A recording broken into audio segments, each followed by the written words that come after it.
Make sure you're on roll 20. That's where the visuals are coming. Thanks for the reminder.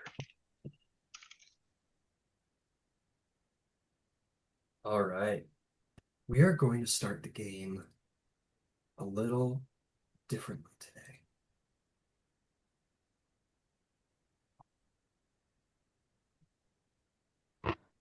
Please note the picture on roll 20.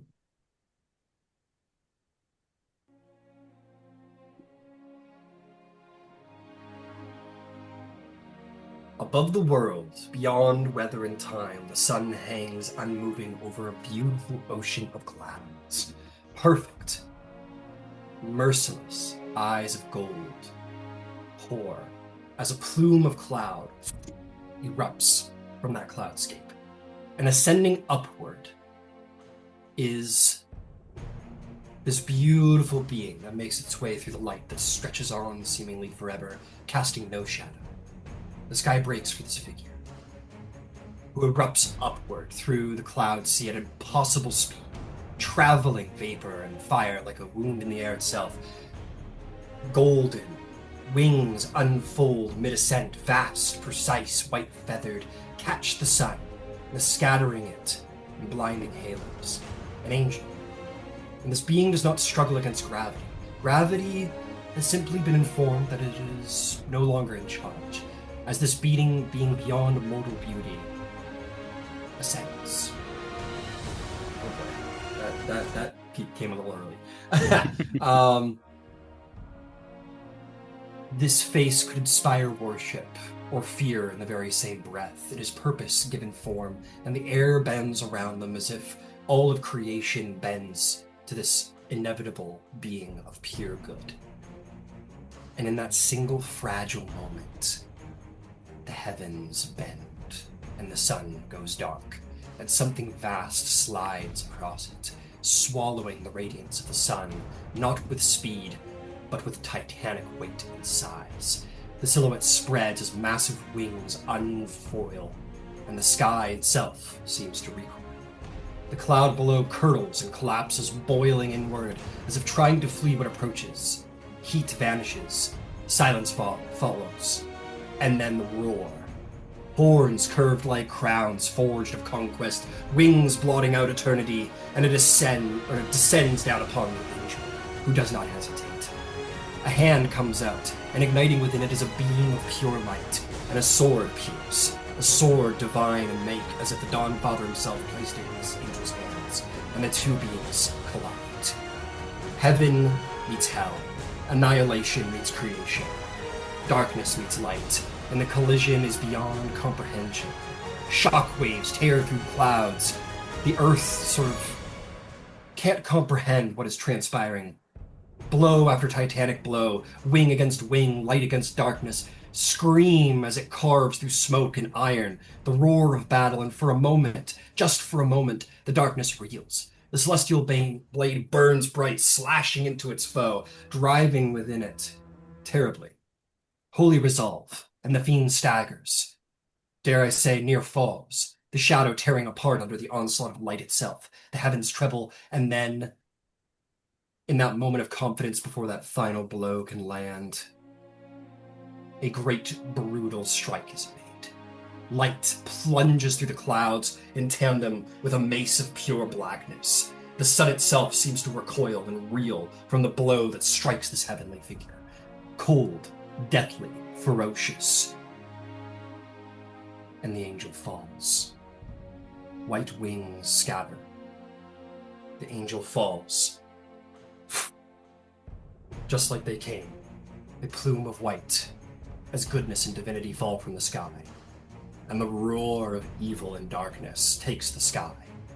Angels are fallen, and evil is coming, and you all awaken. To the cold, to the realities of the calamity, to your new lives as leaders of these refugees. Perhaps one of you to a little fennec fox that has burrowed itself like right between the chin and the chest. Maybe one of you to a bird landing on your sleeping shoulder, having kept watch on all things. the hoot of a little howl, or excuse me, an owl in a nearby tree, and the sound of refugees sort of getting up and getting to prepare their things for another arduous journey through the snow. Um, One of you might feel the sort of shift on your shoulder. Hecator, I'll say you look up to see your friend Ox. We're just gently shifting you awake. You see at his side this young wolf. Uh, Says, "It's time to. Told me to wake you. It's time to get up. It's time to move."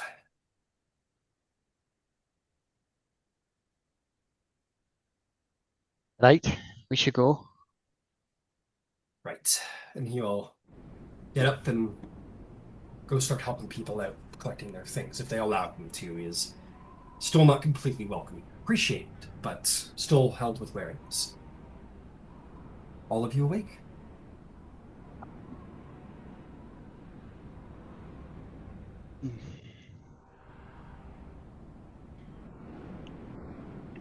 Well, no beasties in the night.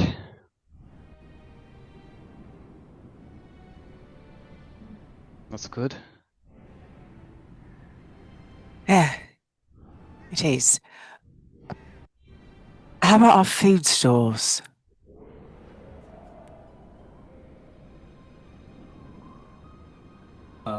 Let's see here. If you look, if you, ask somebody about the food stores, you got somebody looking it over, probably you, Lumira, considering your role at camp here, you would know that you guys have 5 days left in food for the entire camp. All right. And it is if you indeed wish to continue to the Gate of the Dawnfather, it's a 12-day journey. You will run out of food. All right. So I'm going to speak to Hecator about this. If we can find a place of shelter and halt for a day where we can hunt and process the food, or if we can arrange to hunt and process the food while we're moving, we do have to keep people fed. Hey, we've got a few days. Ox will Maybe each. say, no sense rushing if people are going to get hungry. Probably, like you say, Mira, take a day to hunt. Maybe. There's Not some, cold. I was going to say, we find wolves or bear, we'll have more pelts to keep people warm. And so with 5 days of notice, that allows us to keep an eye for high ground, cover, whatever else more experienced people think that we need for all 37 of us. Might have to do a head count. You know you guys are at about 30 right now. Okay, thank you. You've lost near 10-ish people so far.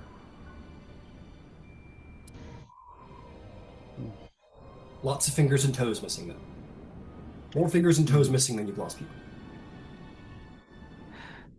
That first day was rough. Appearing in ball gowns and whatnot in the Arctic tundra. Well, should we get moving? Got a few days, at least, before worrying about it. Yeah. Leah, Yeah. anything at all?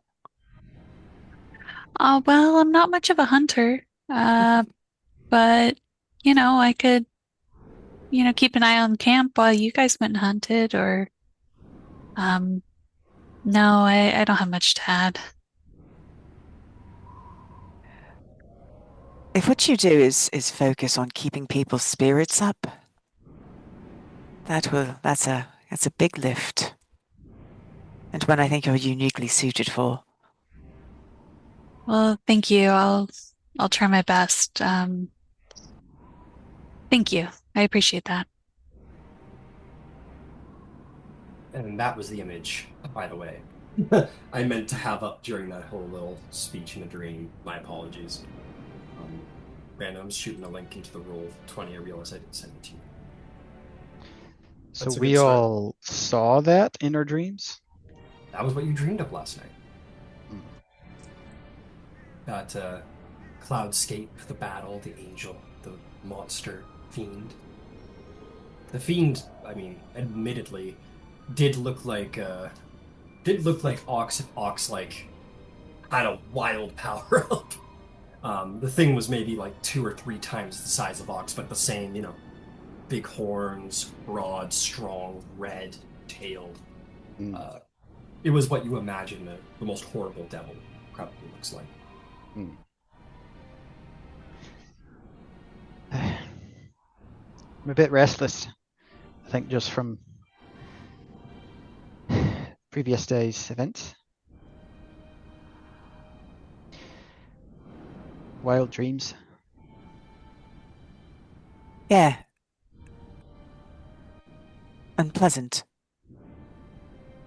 Quite.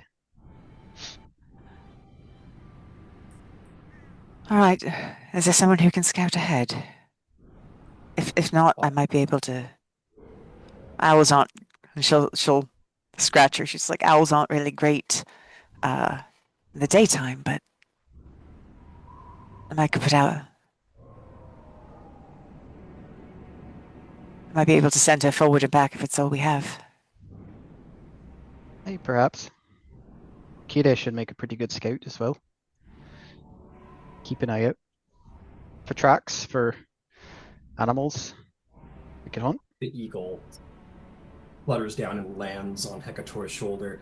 The mighty talons hooking on, but the strong Goliath skin is much hardier than human skin and doesn't hurt Hecator as it would one of you, easily pierce your skin.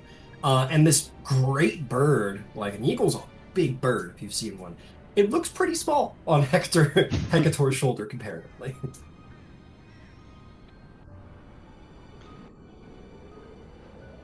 Great Ox spirit. will say, He'll just talk to him. Great spirit. Do you mind scouting ahead for us? Keep a lookout. It chirps like a low sort of chirp as birds do, and then the spreading of big beautiful eagle wings that I mean they're not white perfect angelic wings like you saw in your dreams last night, but reminiscent. And the great apex predator of the sky takes flight and takes a high ascent in a long, wide circle, and with its great eyes will be able to spy the way. Ox will say, well, I'm certainly feeling emasculated now with my scouting skills. That's very impressive. I'll still take the front. Now that I've got this guy here, I think we'll be able to keep a better eye too. Why not? Ox will give you all a nod, and he'll stand up, and the very energetic sort of teenager wolf pup, not fully grown, but not a pup either, sort of almost hops around his feet with excitement as he puts his big axe over his shoulder and heads out into the plains. You guys are no longer in the forest. You guys have reached the plains of Othansia. And on the northern side of the river, so survival checks are easy. Just follow the damn river. So no real checks required, actually. But any pine forest is on the left side of the river, or a little bit of like a sprawling on this side that you run into occasionally. So there is tree cover here and there, but not nearly as thickly on the other side of the river. And other than that, wide, like planescape, I guess. It's very like a Russian winter, you imagine, where it's like the ground isn't like packed with snow, but there is that sprinkling of snow in the air, and the ground does have patches of it, and it's a very cold, very bleak, very hard country. But not as bad as that fucking mountain. You guys are, it's just like a hot sunny day compared to that mountain. Oh, Oh, please go ahead. oh, he was just going to say, any other business before we get going? No, I think the sooner we move, the better we'll be.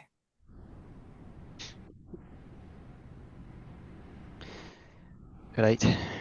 Hector will go over and start kind of grabbing the ropes on his mother's sled or the big sled and get ready to start pulling. Excellent. Your mother's been tended to. I'm gonna say by uh, uh, Ranger, the nearest stone shade, just kind of he can't go much anyway.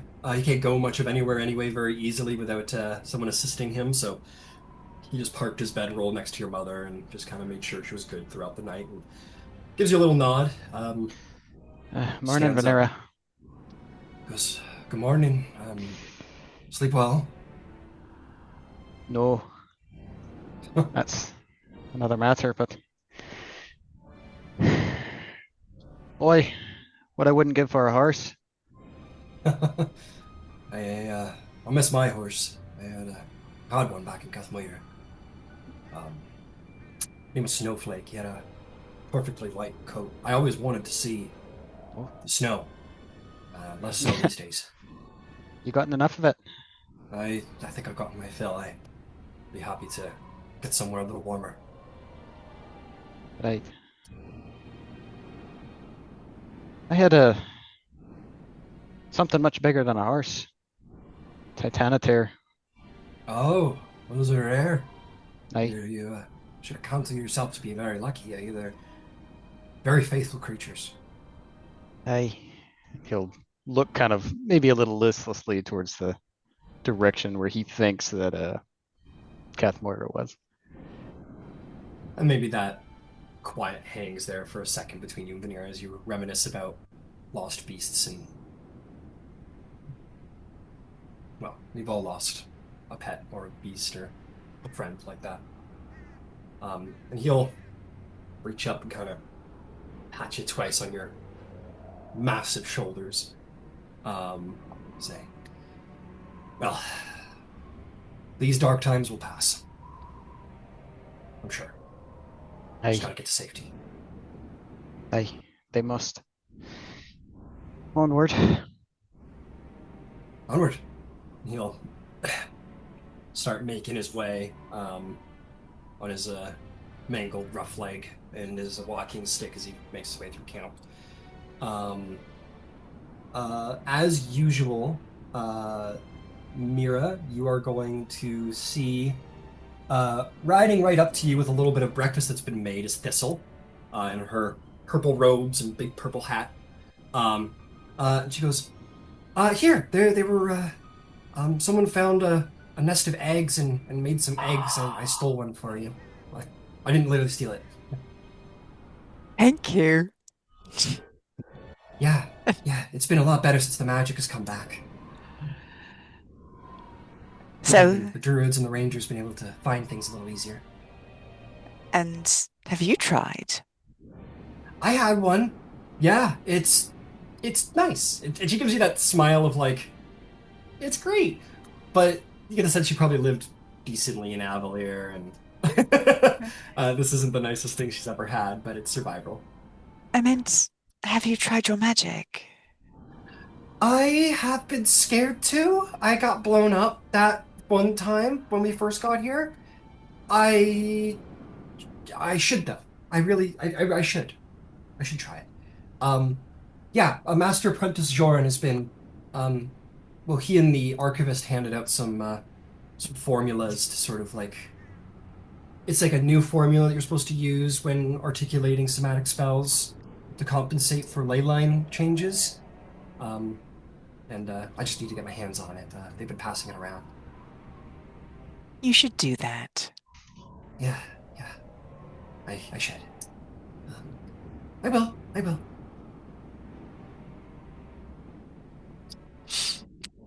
I wish She I could just help with that sort of thing. I just sort of want things to happen and they do.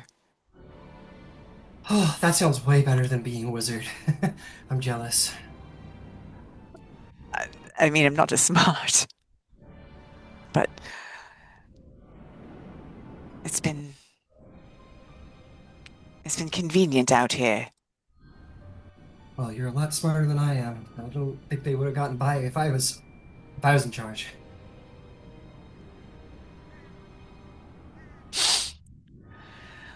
Anyway, I'm gonna go get your bag packed.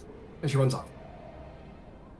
Before, because she's probably knows you well enough by now. You're probably like, no, no, no, no, no, and she doesn't. She runs off before you can tell her not to.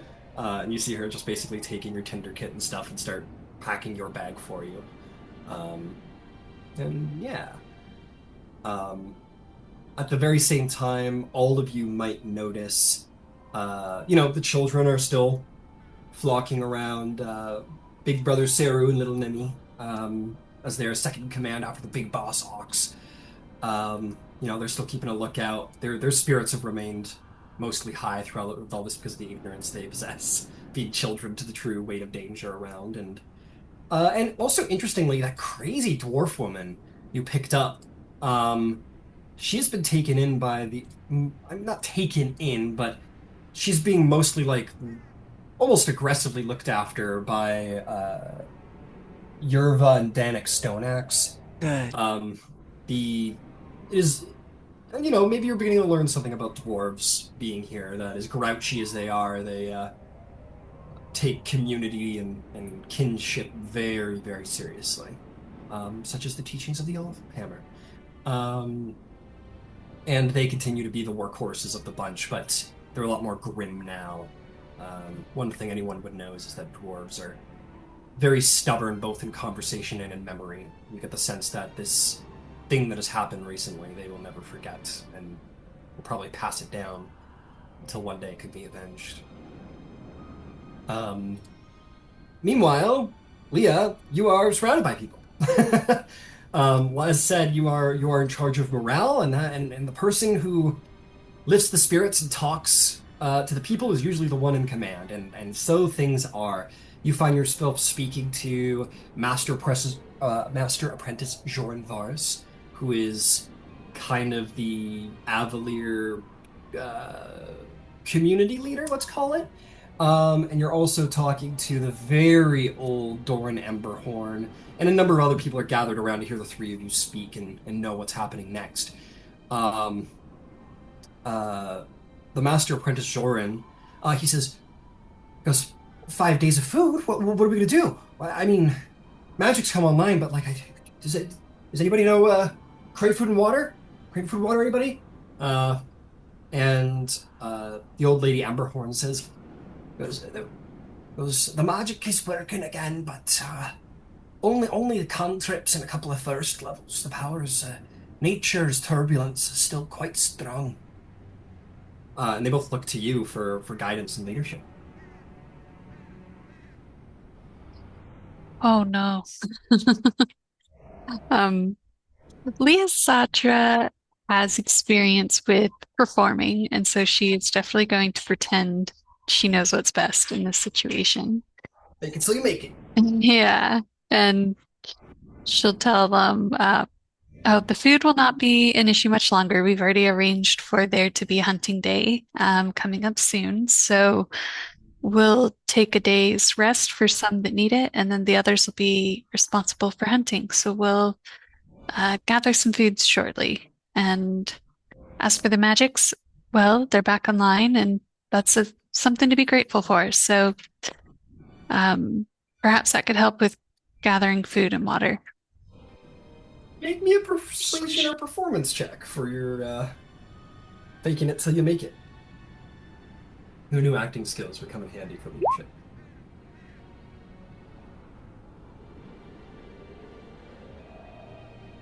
I rolled a really good performance, 26. Uh, yeah, morale swells immediately. The more it's you actively track the reaction because you're probably very aware of like, am I saying the right thing? Um, as you are like it's almost like with every word, like even the thes come out, you see tension relieving, and with every sentence, there's a wave of relief, and and hope.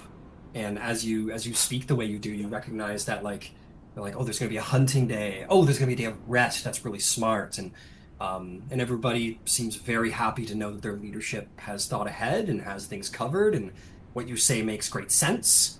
Um, people are generally sighing with relief and enjoyment. And Doran says, I'll find those in Cas Moira who who are skilled in the craft of hunt, and we'll be sure that they're ready to help out when the hunt day comes. And Joran Bar says, well, we at Avalier don't know much about hunting, but we'll see what knowledge we have, and we can trade around. Maybe some people have some cantrips for uh, like ranged spells. Maybe it's probably not as good as an arrow, but we'll do what we can.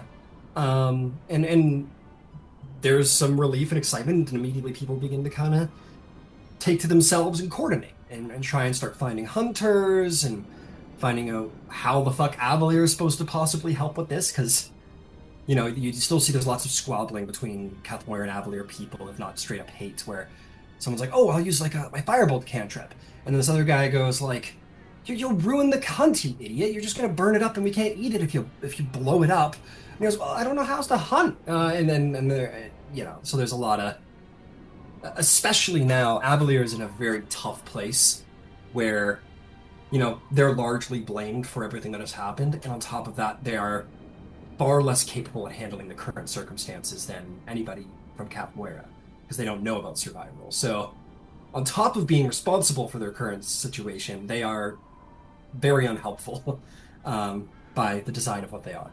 Um, but things seem to be good. The morale rises, and you will march on for another day. People confident in what's to come next, and so you do. Unless there's anything else you all wish to get up to, um, that refugee camp can start marching towards the Dawnfather's Gate. Okay, I would love.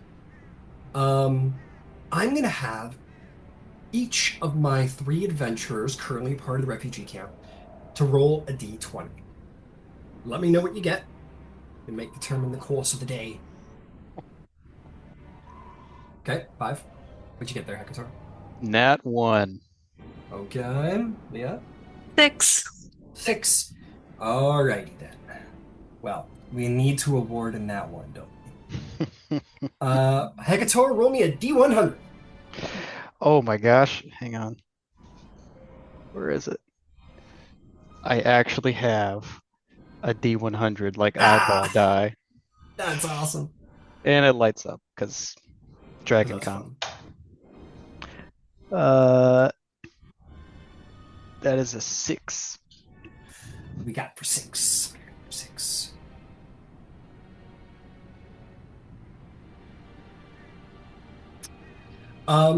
Okay, you are walking through Althansia, traveling as you go, and you guys are going to see, like, as you're walking, off to the right, you are going to see, like, steam sort of coming up. You haven't been alerted to any danger. Ox has been there. Your eagle's taking circles. There's been no alert of like predators or danger. But off somewhat, like I said, in the distance, to the front right, there's like this clear steam that goes into the air. It's a white, thin smoke. And you can all smell even from here like scorched air.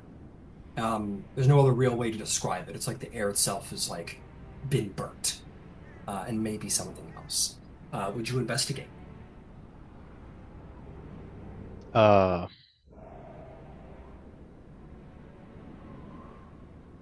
Yeah.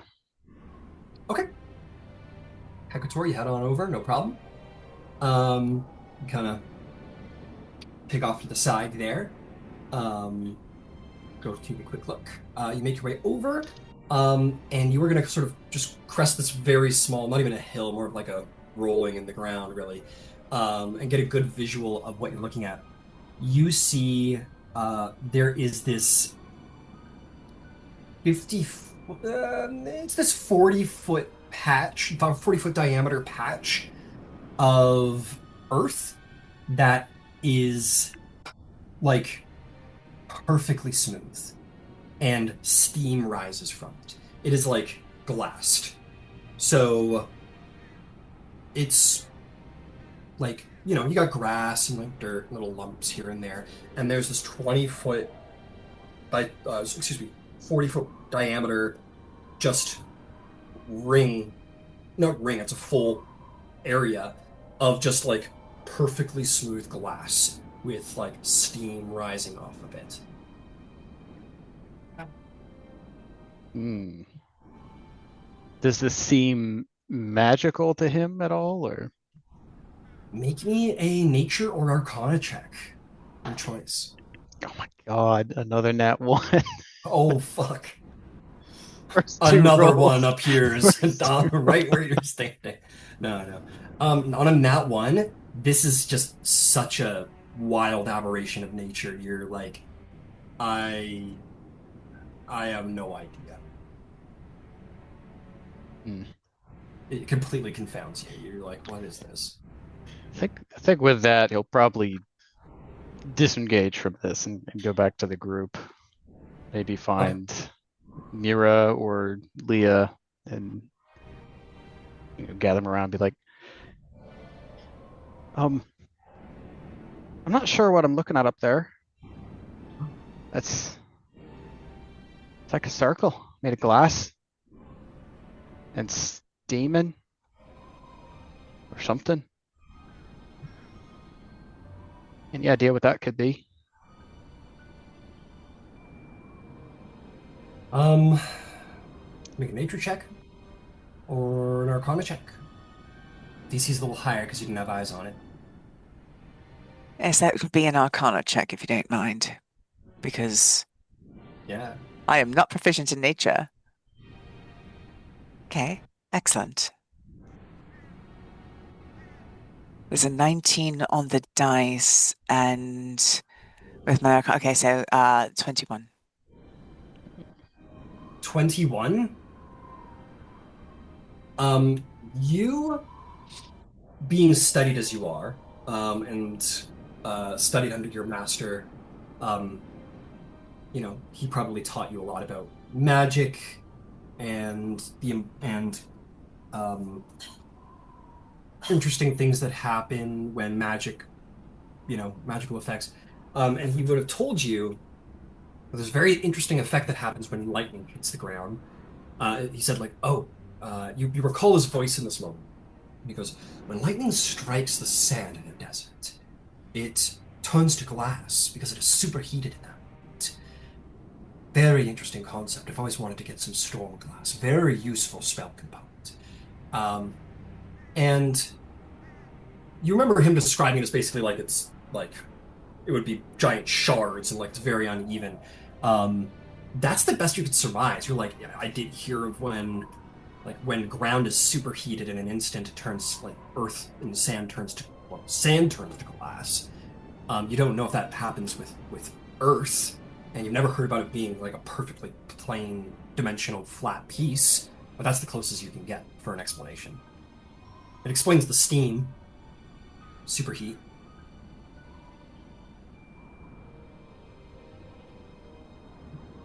I'm half inclined to see if, for us to take some in case we should need currency for anything.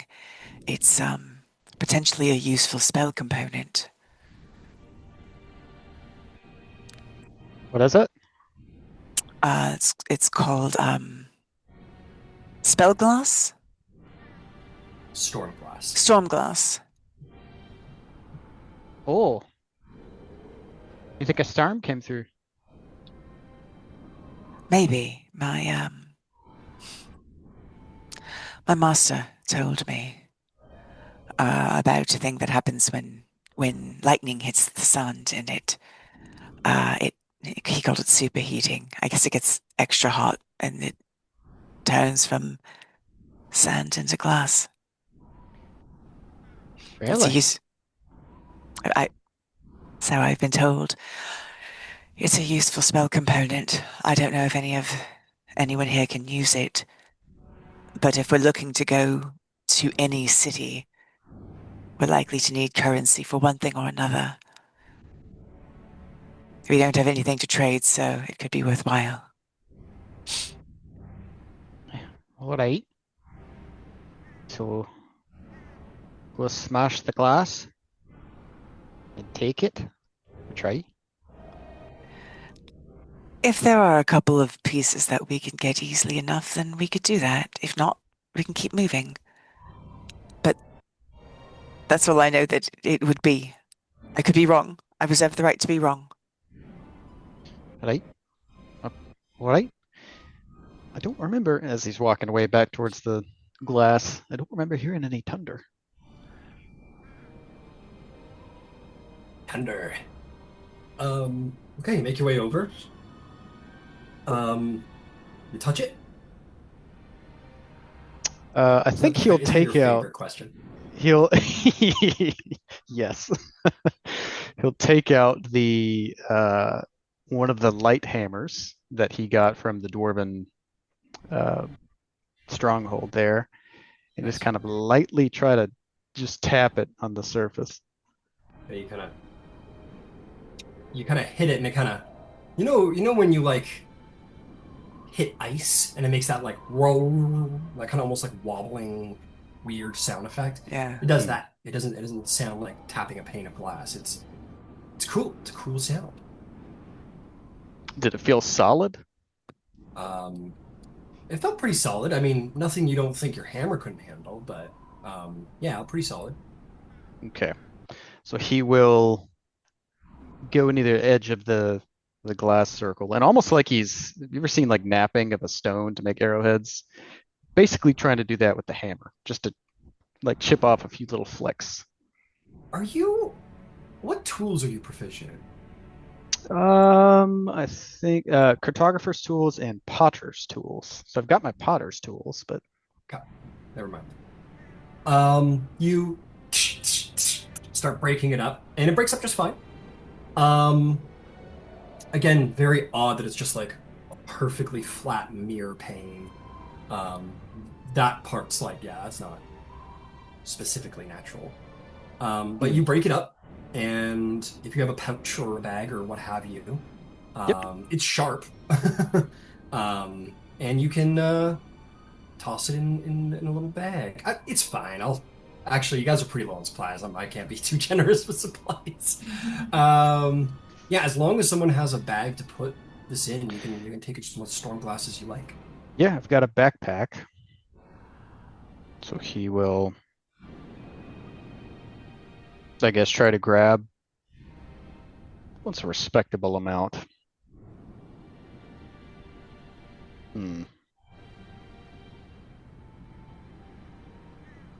Grab a few handfuls of it.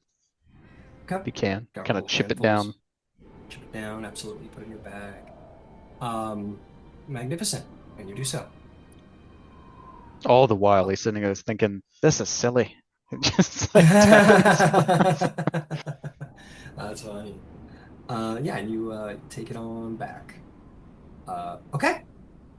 It's hot to the touch. I won't say like it's not gonna burn you, but like when you take it, it's like it's hot to the touch. You might not want to like if you held it in your hand for a long period of time, you wouldn't hurt yourself, if you know what I mean. But it's virgin, right? Which has its own purposes in a cold place. It's like a nice little hand warmer, maybe at least for a little bit. And you toss it in the bag. Save some fingers. Fingers, exactly. Okay, that is what happens in the first half of their day. I have found too often I am screwed by my d20s and random encounters, so I'm making it as easy as possible to roll random encounters. But for the sake of wonderful, wonderful progress. Now, what you know, Hecators, is that Althansia it's harsh country, as I said, but it's also like a very long plainlands, and it does have water flowing. And where there's water, and where there is farmable terrain, how difficult though it may be, there is civilization. And indeed, as you are traveling down the road, you kind of look off in the distance, and you are going to see something that probably initially brings you no small amount of relief. None of you know much about Althansia culture, but you do know a capital city when you see one. You see a very odd one, though. It is at the river bend, uh, on the other side of the river. There is this huge camp of like almost teepee-like tents. Um, the sound of horses can be heard very pointedly. There's steam that rises from the hundreds of campfires. Um, Probably a very welcome relief to see such a place. Um, but that is confounded by the sound of like battle. Um, yes, battle. Um, if anyone wants to make a perception check, Sure.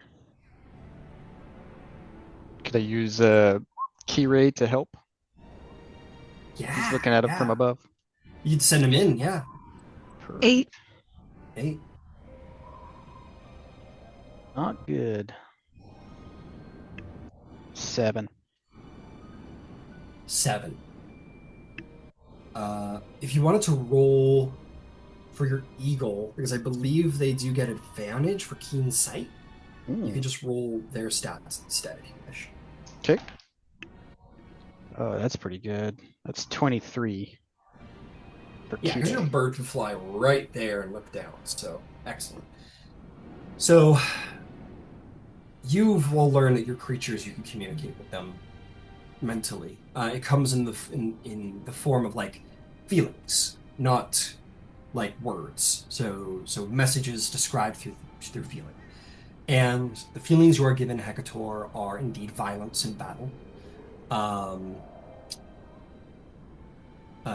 says that there seems to be these like very large, strangely shaped wolves that are attacking, and there doesn't seem to be a lot of warriors that are fighting. The only defense that is being made seems to be some kind of like basic militia. They're not on, if they are on horseback, they're not armored. If they're on the ground, they don't have very good weapons. You don't know where your birds isn't able to find any sort of large force of warriors of any kind. Hmm. For as large as this place is, it seems to be only inhabited by civilians, really. And they are being attacked pretty heavily. Um, and then your bird goes quiet, and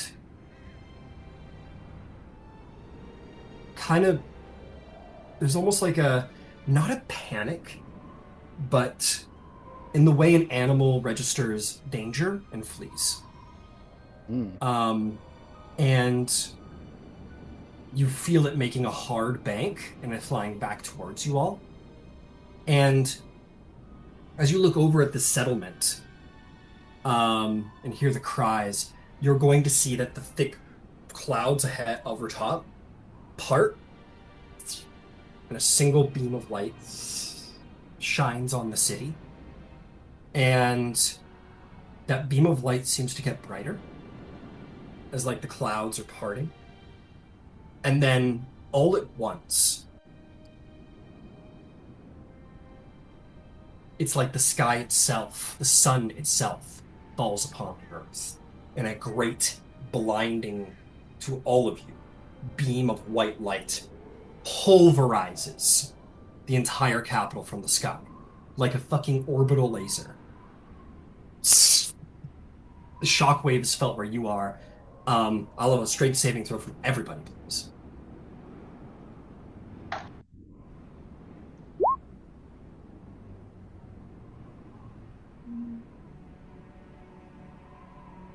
And 10.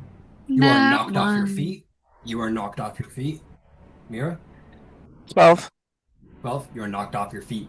You guys are like, to be clear, you guys are like 2 miles off, maybe more, maybe 3 or 4. Like you're still it's less than an hour, but you're still a fair measure away from it. But this thing, you see dirt in the air off in the distance, and then you see the trees kind of leaning more towards you, and then suddenly you're blasted off your feet from like a hot wind. As are all the refugees. Everyone's just blasted off of their feet as this happens. Um, and there's a sort of like the dust and the dirt kind of comes over you, maybe a stone or two, nothing too big or harmful. But as quick as that beam of light came, you guys sort of look back and see the beams still hitting the ground and then sort of dissipating and completing. And that opening in the cloud, despite the wind, remains. And just a single beam of gentle light hits the ground. I would like anyone to roll a religion check.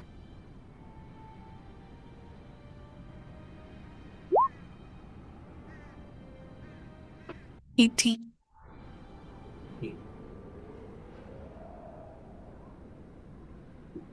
Dirty 20. 30, 20. I don't think Hector would know about religion. Fair enough, fair enough.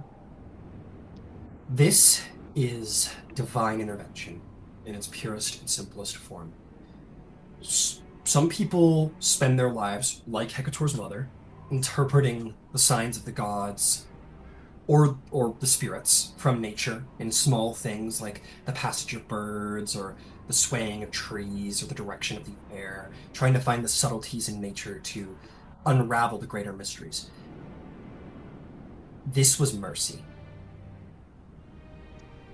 These people were being attacked by monstrous wolves, by what Hecator will tell you, if he does, whenever it becomes appropriate. These people were being savaged, and they were defenseless against it. This was a mercy. And more importantly, there's something else. It is, if there was ever a sign, the light is pointing down at this camp. And it is not gone away. And it was divine. And it was good. As brutal as it was. The Dawn Father. He is a god of agriculture. He is a god of sunlight. But he is well known depicted a warrior who weighs the scale of lives and protects the innocent. And this was the most brutal protection one can lend. And you two know this in this moment. You know when you walk into a church and it's beautiful and you feel something more than that? That's what this is. It's not a message that has been told to you, but everything about this easily relays itself to you in what it was and what it meant and what it still means to all of you. And that is what you know as you rise from your feet and see that harsh, destructive beam dissipate into a single beam of pointed light. Everyone gets up, scattering. You okay? What happened? What was that? Did you see the light? You know, the refugees are obviously a little shaken, a little panicked. Kids are crying. What do you do? What does everyone do? Hector just yells out, "Shite!" as he gets knocked off his feet. The fuck was that? That was the Dawn Father. A god? Yeah. All those people. They were getting torn apart.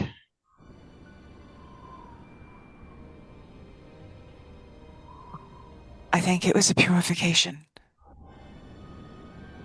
Of what? Let me go and I'll check. I didn't You want see. to go?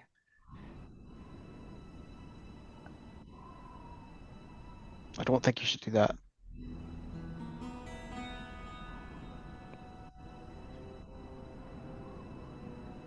I think a god has just made his presence known. If ever there was a sign, I understand that you are not a person of faith, but I need to go there. If it can happen once, it could happen again. True. I'm glad he didn't make his presence known after we reached it.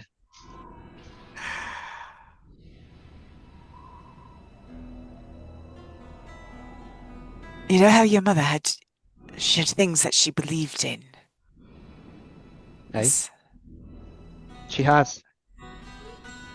Okay, well, this is like that for me.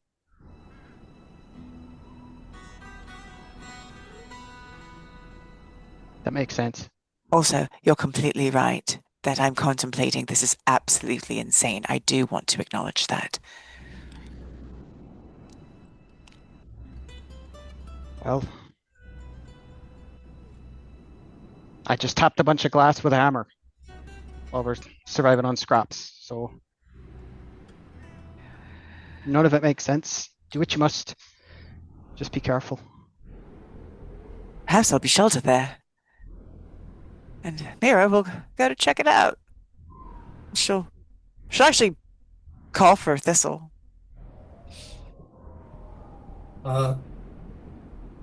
You know, far more silent than the eagle, just lies down and will just we're gonna say that you got like at least like a little leather pauldron now. Maybe someone's given it to you for the owl, and it lands on that pauldron. All right. And I'll head out that way and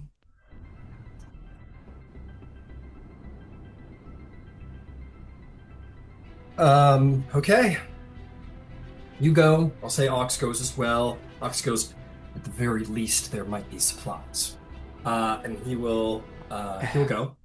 Oh wait, can I give Mira my horn? By all means. All right. Yeah, okay.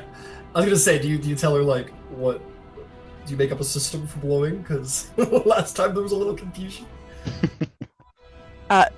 2 toots if it's good. 1 toot if I'm in trouble. 2 toots, good. Right, 1 toot, bad. Can remember that. Okay. Make your way over. Maybe the refugees walk with you for a while, because it is a long walk, and we won't be much help to anyone if you're 45 minutes away. So maybe you guys walk until you reach the outskirts, until you're like, what, 5 minutes outside of the camp kind of thing, maybe.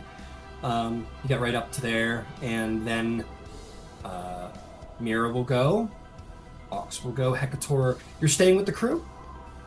I'm gonna say Ox is you should go. Why don't you go keep an eye on her, and I'll keep an eye on the people back here. Right, just don't get too comfortable in case we need to get out of here in a hurry. Well, if I'm here, they won't be too comfortable. You can probably be sure of that. Wish it weren't true, but he just smiles and laughs, and he goes, "Liam, you've got some magic. Maybe you should go with them." Sure, I'll tag along. All right, I'll keep things uncomfortable and ready to go back here. And you guys can journey in. Sure enough, as predicted by Ox, the entire place wasn't completely ravaged, but so around the outskirts of the town, some of these like large tents survived. And if you were to poke your head into one or two, you know what? If does anyone do that? They kind of do like little poking their heads into various tents and whatnot. Okay, sure. Make me a simple investigation check. Very, very low DC.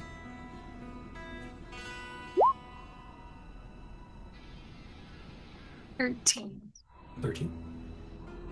10. 10. again. I thought you were gonna say not one again. I was like, no. 4. 4. So Mira, you're set on this light. You're a little more religiously focused one. Leah and Heckator, what you notice that's interesting is there are tents that are completely cleaned out. There's nothing inside them, which is very weird. Other than like the basics, like it looks like someone packed their bags and left. In a lot of them. So for every 4 tents, 3 of them are like cleaned up and left. But that last one of the 4 still seems to be stocked with anything you might expect for someone living here: food, supplies. Some of them might have been tradesmen, so there might be like crafting goods. Any of the tents that you look through don't seem to show the signs of anyone of any kind of warrior ability. However, there's no armor, there's no arms, but there is, a little bit of food here, a little bit of food there. Like every one of those, that one tent and 4 probably has like maybe 2 or 3 days worth of food inside, which is great. Very good for scavenging, and then also a number of like, necklaces and outfits for the cold, gemstones. So this ruin and this like largely cleaned out campsite is a fucking gold mine for you guys. But Mira, as you two are noticing this and maybe kind of giving each other the thumbs up, like, oh, this is great, if it's safe, you come to the edge, about 3 rows deep of tents. Before you come to it, you look past like that 3rd row of tents, and the ground is a crater. Like a mass, like you see the picture on Roll20. Now, again, imagine like 2 or 3 tents deep at the edge, and then a massive crater, like a bomb went off. The ground is steaming, not unlike that glass you had there. There is no glass, but not unlike that little thing you found, steam rising. You are going to see licks of what look to be like radiant fire. And real fire, of course, but just like licks of like residual, like sunlight manifested into flame, like along the sides of the edges of the crater. And at the very, very, very center, you're going to see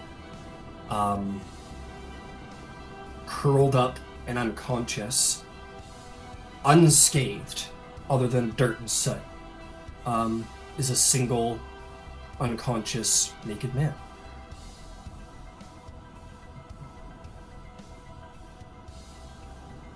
All right. Did you say at the bottom? At the bottom of the crater, yeah. It's not this. You could get in and out fairly easily. Like this isn't like a canyon, but so it's wide. It's not deep. That does make a bit of a difference. You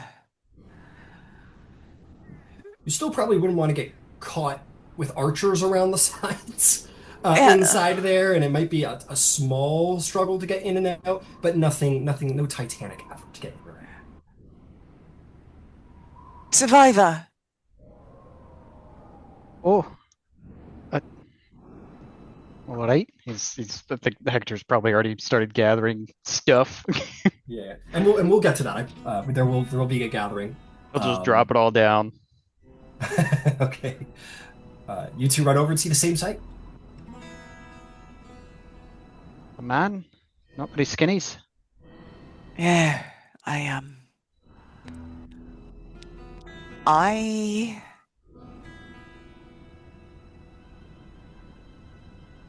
I don't have anything to get him out of there. But if we could just walk it, I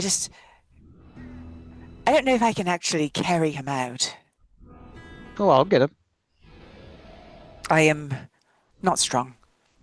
Right, and he'll turn around and go back to all the stuff he dropped and maybe try to find like a piece of clothing that would fit this person. Clothing is easy, very easy to find, very well crafted, and also warm, fur lined and everything. So perfect. Very easy to find clothing, and maybe one of these things you found. We'll see that Leah and Heckator, you found like you've been through like 8 tents, and you found 2 so far. So you go into one of those guys and you grab cold foot. Yep. But How deep is the crater, did you say? I'm not giving you dimensions because I don't know off the top of my head and I don't want to make a mistake. But Fair. like I said, like with a small effort, getting in or out won't be an issue. Like you don't need a rope and pipes. It's not that bad. Yeah. So Hector will take a full running leap off the edge of the side of the crater and just fly into and use his new level 4 monk ability slow fall and just take no damage. Hell Just yeah. do a little roll and keep kind of moving. Yeah. Look You guys are back to like, see if they saw it, you know. oh yeah. Like you guys are like, it's deep, but you want to like probably carefully climb down the side and then go inside. It's probably like if I had to put a number to it, I'd probably say like no deeper than like 25 foot deep at its absolute pinnacle where the man is.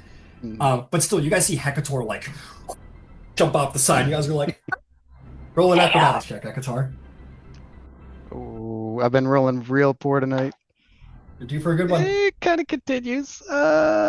Actually, acrobatics is really good for me. So 16.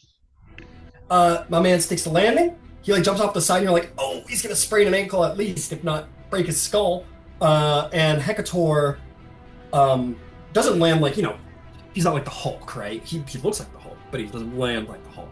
He lands with a surprising like grace. It's not like he lands and kind of like does like a run and stop. He just like flies off and like just gracefully, easily enough, lands with great balance on his 2 feet, sort of like heels forward, sort of slides about halfway down, and then just allows the momentum to like stand him up. And you guys are like, oh, hey. Yeah, and Hecator, you look back and they're Walk like, up. Oh yeah, very And nice. you very surreptitiously just see, look back to this guy and like, go up to this this person. Your bird looks down and goes. Level.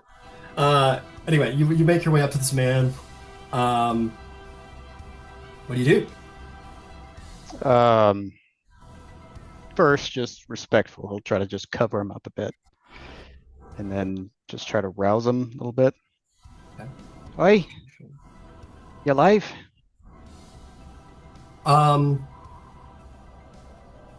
Question mark, question mark, question mark. You feel shifting movement. And definitely in a daze, you sort of come to. You'll notice Hecator. He's hot to the touch. Not unlike your glass again.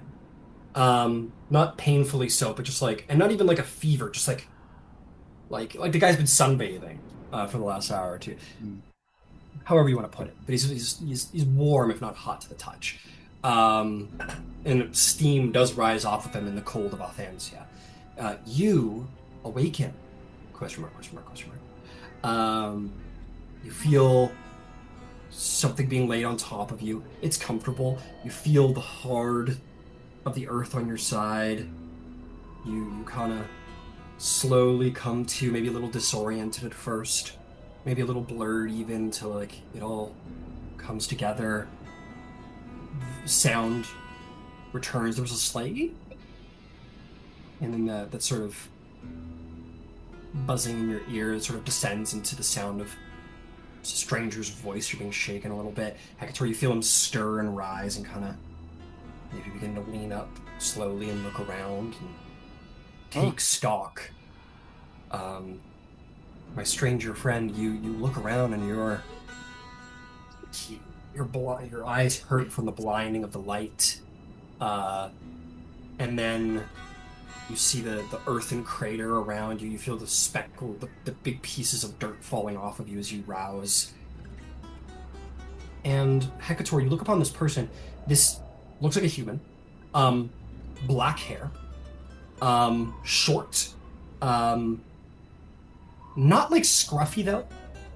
It is, I don't know. He doesn't look like a guy who just fell out of the sky or got blasted by a crater or whoever he is. But nonetheless, short hair, clean shaven, like perfectly clean shaven, like he did it this morning. Just has like blue eyes, a very strong looking body, like very muscular, and seems to be like completely unmarred by wounds of any kind, not scraped, not scarred, not scratched of any kind. Um, just kind of begins to stir. Take it away.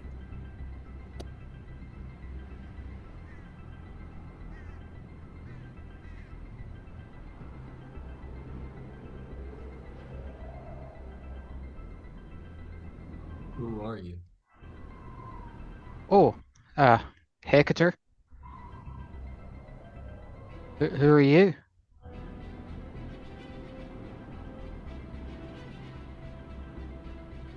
Uh, I'm me. All right. Nice to meet you, me. It's awfully cold. You don't know the half of it. And he'll take out his water skin. You thirsty? Yeah, you're thirsty. You're hungry now that you think of it.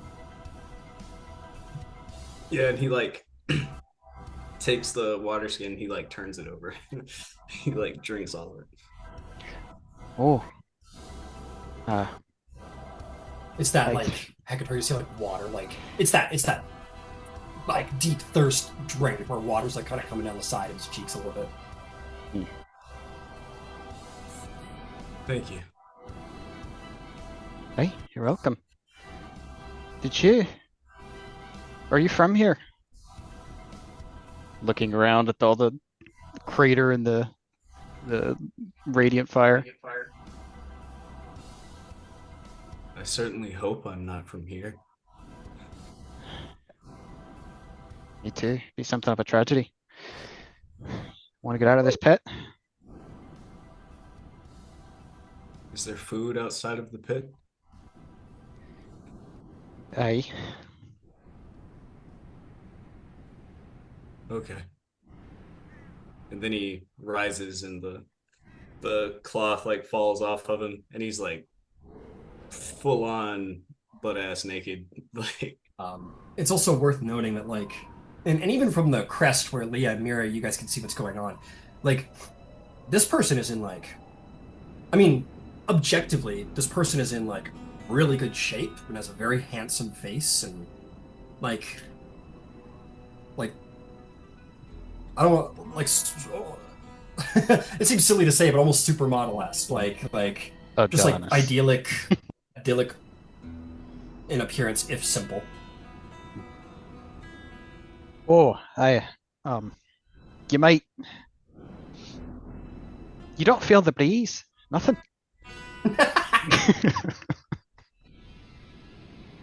he kind of like it is cold. Well, those will help. Just put this two. Look, we have children. Um oh, okay. And he like takes the cloth and like tries to cover himself up, I guess. Suddenly, he looks like Conan the Barbarian a little bit. Has only like a fur, uh, I guess skirt, if you will, battle skirt. Mhm. Right. Okay. Can you get out this crater? You feel strong enough to? You look it, but You I think you think can. so. You kind of think of your body. You kind of like feel, take as one does take stock of their body, and despite your hunger and your thirst, like you feel capable.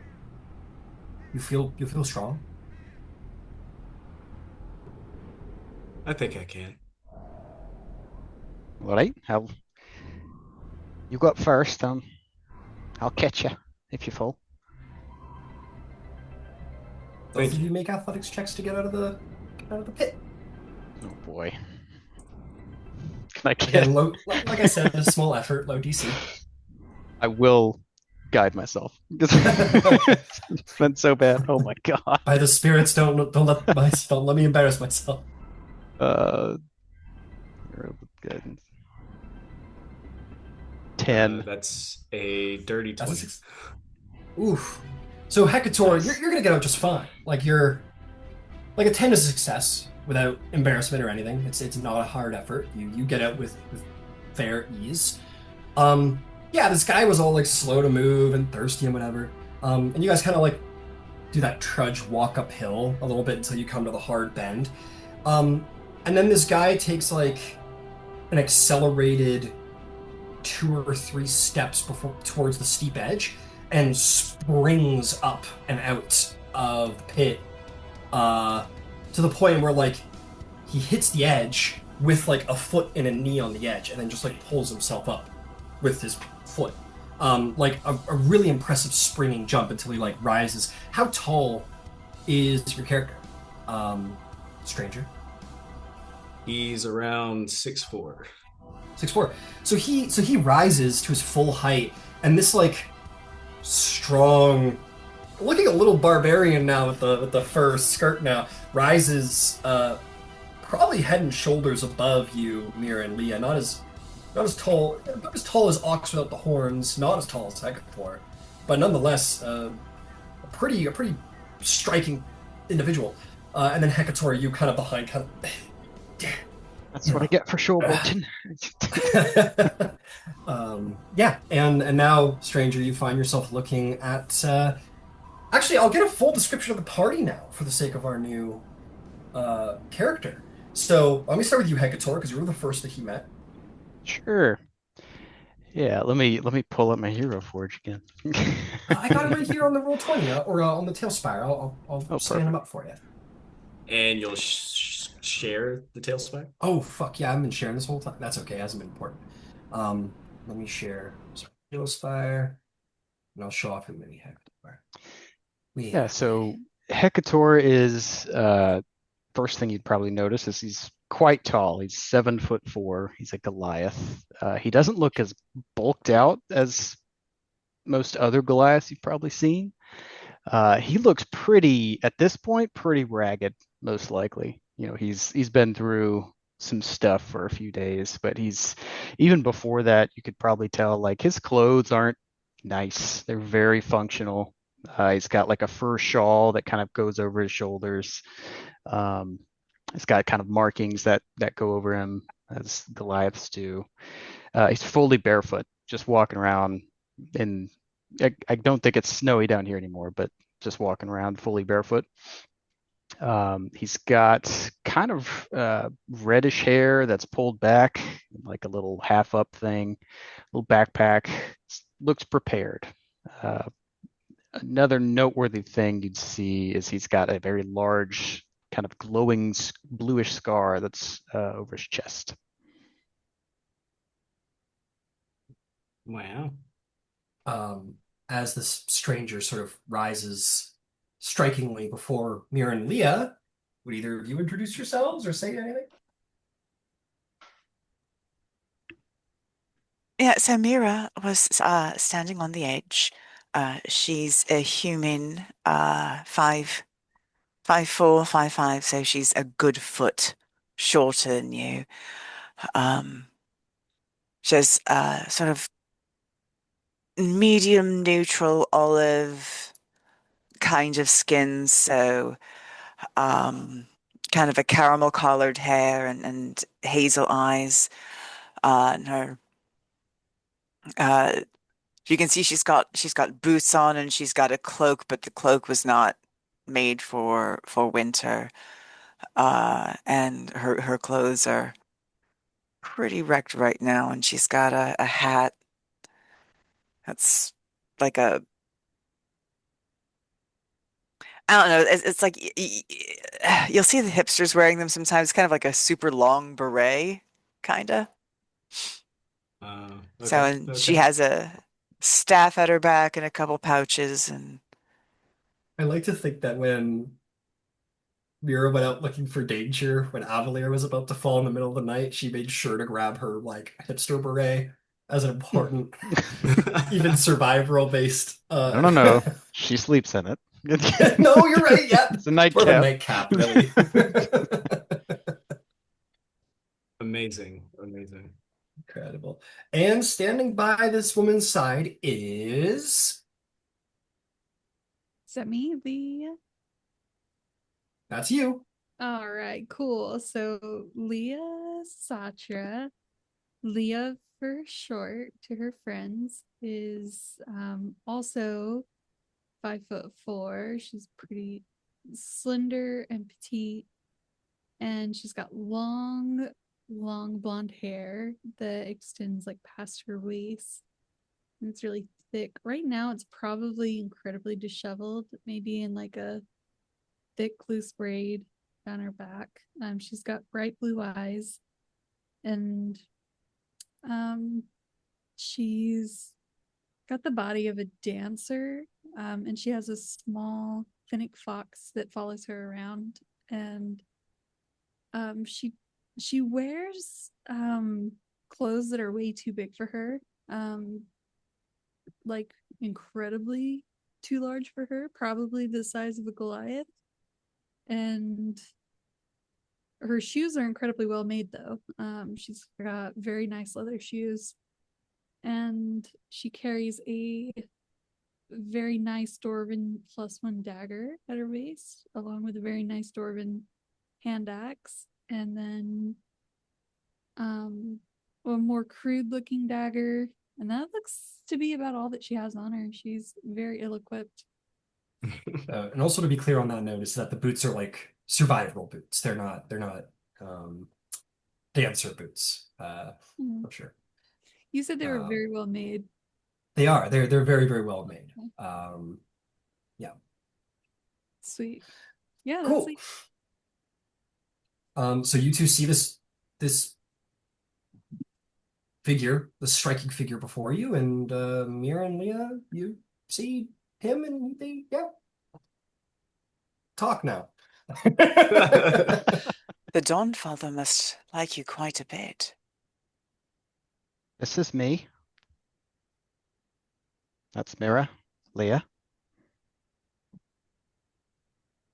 Nice to meet you all.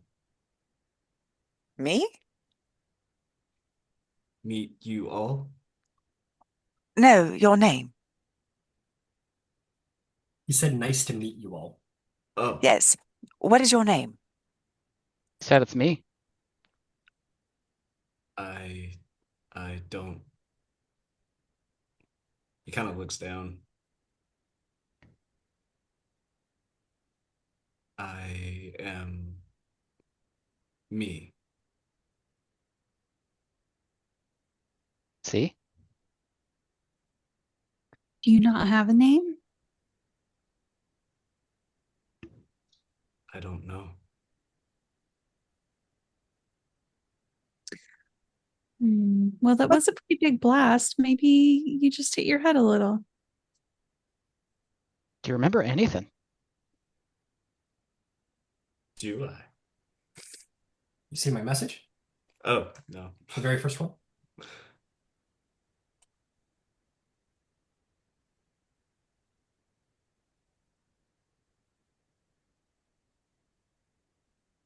I'll resend you. Oh, yeah. I remember light, fire.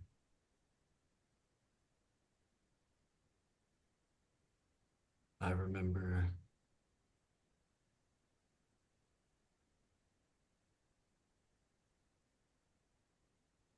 battle. With him? Something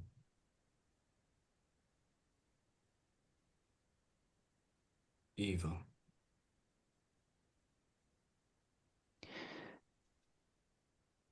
Right. What color was it? Wings. Wings. Shite. I remember pain.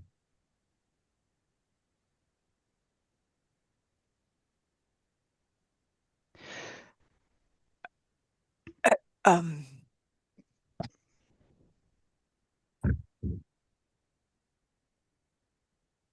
Yeah. What did you dream? Up in the clouds? angel falling. I dreamed of an angel falling. Me too. Leah? Yeah, among other bad dreams, I dreamt that as well.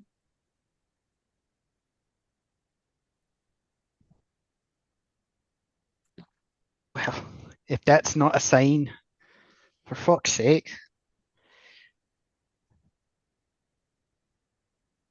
You put up a good fight.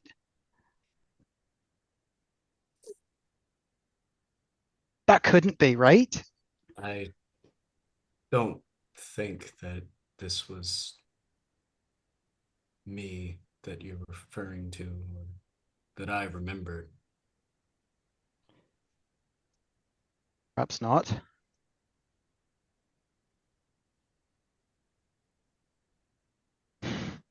But I am here. You are hungry by the sound of it. Very much so. Right, well. Would you help us search these tents? We got a lot of hungry people. Do we want to make camp here for the night?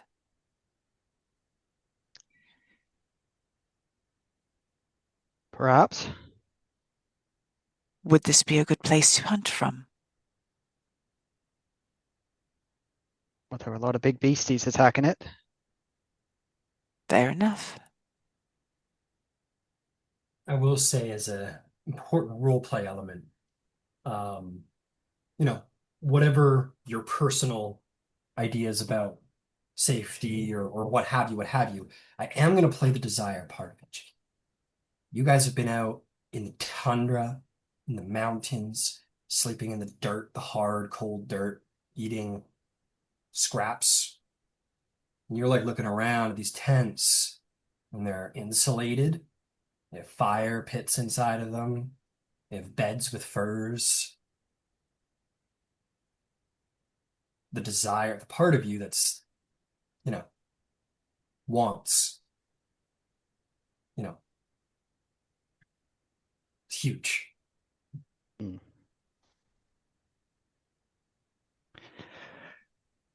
Where did you all come from? That's complicated.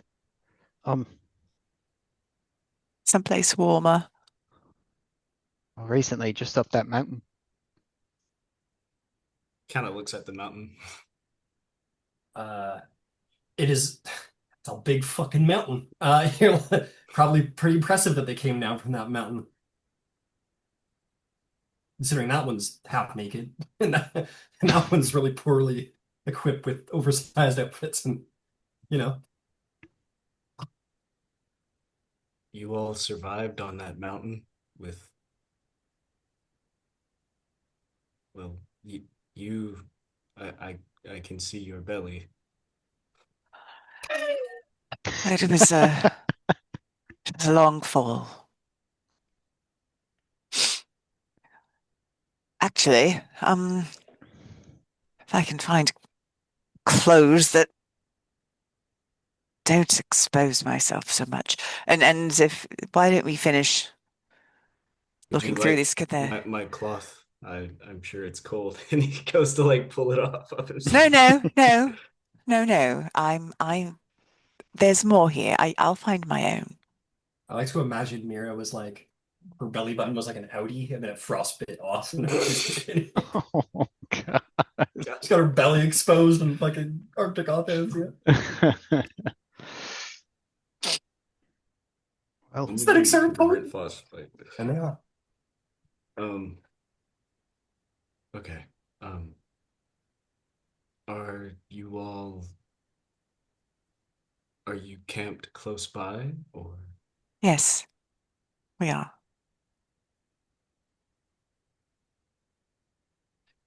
all right? Let's finish going through what we can.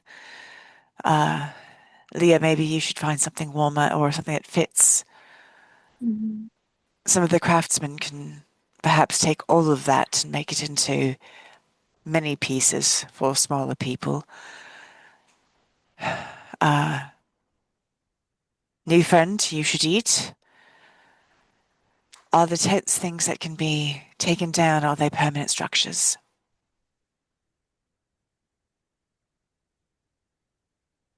I can Yeah, good. help. Okay. So yeah, let's get back to taking the place down. Um, Should you go ahead. should you blow the horn so the others know to come? Uh, two toots for it's safe to come. So boop, boop. Uh, um, yeah, you are, uh, now that this stranger's been sorted out, um, and like, in fairness, you guys have been standing here at the edge of this cliff for a while here, and, Mira said this was like a cleansing and everything, and, you're realizing you guys have been out here a little exposed, kind of talking, nothing dangerous is coming your way, um, and even the eagle overhead hasn't reported anything converging on you or anything concerning. And maybe, just maybe, you allow yourself to feel a little breath of relief. The people, refugees start coming over. Stranger, you're gonna see like some 30 equally like roughly equipped individuals start making their way over. Um, you are going to see um, children, maybe close to a dozen children. You're going to see druids, rangers, wizards, uh, perhaps the rangers and the wizards look to be the last people you would not expect to find out here. But they don't match the setting, if that makes sense, right? You're like, oh, that's weird. Um, the Cathmoir, you don't know them as Cathmoir people, but the Druids and Rangers, they look a little bit more meant to be here, though still roughly equipped. And very quickly, people are stunned by this new stranger who is uh, dressed like a barbarian. Literally, like I joked about Conan, but I mean he does look like Conan right now. He's got a fur sort of leather loincloth situation, and that's about it. And he's strong in body, and people kind of approach with like oh, like you guys don't seem threatened by him, so they feel safe by connection, but are interested. And others are interested in that, but more interested in the fact that there's tents. The children stick their heads in the flaps, and they're like, "Oh, it's a look, there's tents!" And then woohoo! Some come up to you. So, stranger, you're going to be approached. Well, a bunch of people are going to approach. I am going to say that it is this very, very old orc woman, handout posted. Um, I'm going to call Elder Emberhorn. She says, "Well, it seems you've all made a new friend. Why don't you introduce him? Everyone, the Septarian has made a new friend, it seems. My, you're a strong lad, aren't you?" And to anyone he meets as a rule of thumb, I guess, going for it, he tries to meet their gaze with the warmest of smiles, and he tries his best to almost like he doesn't try it. It's almost like it's a part of his nature to want to extend that greeting warmly and to put people at ease. Mhm. And you, as we had discussed, there was this innate, like these people are rough and clearly have had a hard time. And yeah, there's that innate part of you that is immediately like, gotta help where I can. And to Leah, Mira, and Hecatora's satisfaction, yeah, you see this person immediately kind of puts on a kind face, kindly, and I'll do a slight fast track of like everybody converging then. Immediately starts, you know, warmly introducing himself as a me. I don't know. Some children are very excited. And they're like, we gotta pick a name. We gotta pick a name. Yay! We gotta pick a name for the new guy. And other people are just like so happy to be like sticking their heads in tents and whatnot. And Leah clearly is very happy to be in a fur bed. And yeah, I think it will be as usual. Master Apprentice Joran is gonna be like, this is a treasure trove of, I mean, I never thought I'd be so happy to just see basic clothing. Uh, are we staying here? We should stay here, right? At least for a little bit, for tonight. We're still working on that, all right? But let's take a rest and evaluate. There was a pretty large thing that just happened. We've just met a stranger. We want to get everything sorted out, but if it's possible, it would be a very nice place to stay for the evening at least. Kids go, yay! I call this tent! I call this tent! And they all start running off, calling tents. Um, the elder Emberhorn says, "Don't go too far, children. Don't go too far."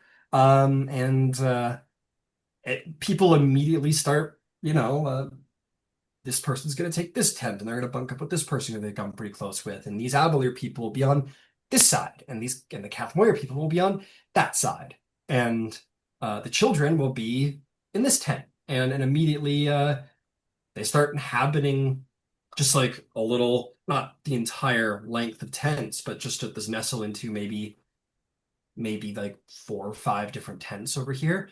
Um, I'm gonna say that Milos, who Leah has made, who made your boots, and you guys have seen around camp. He's gonna come up and he's say, "Well, this is wonderful. My Septarian friends, I made up a little one of these tents for you. It's a little bit better supplied. I thought you might like. It's got 4 beds. Uh, I will say this as he's speaking.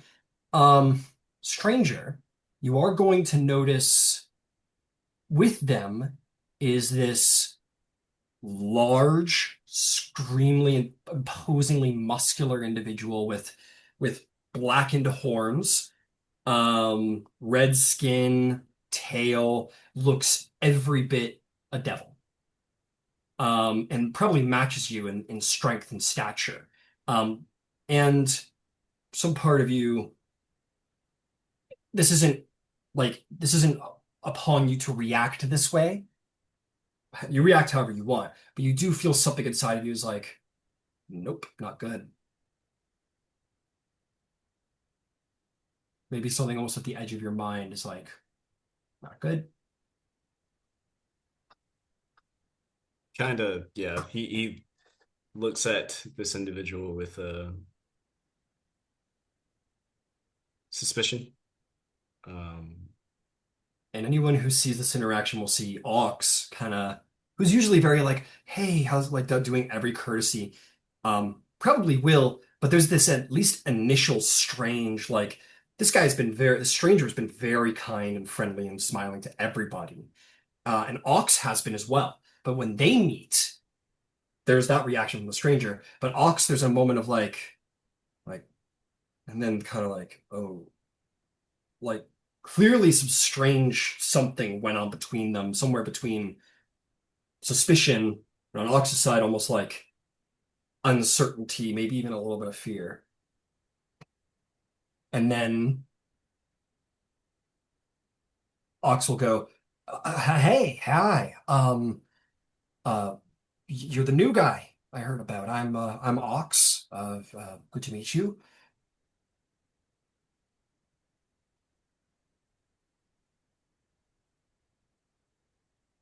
Good to meet you.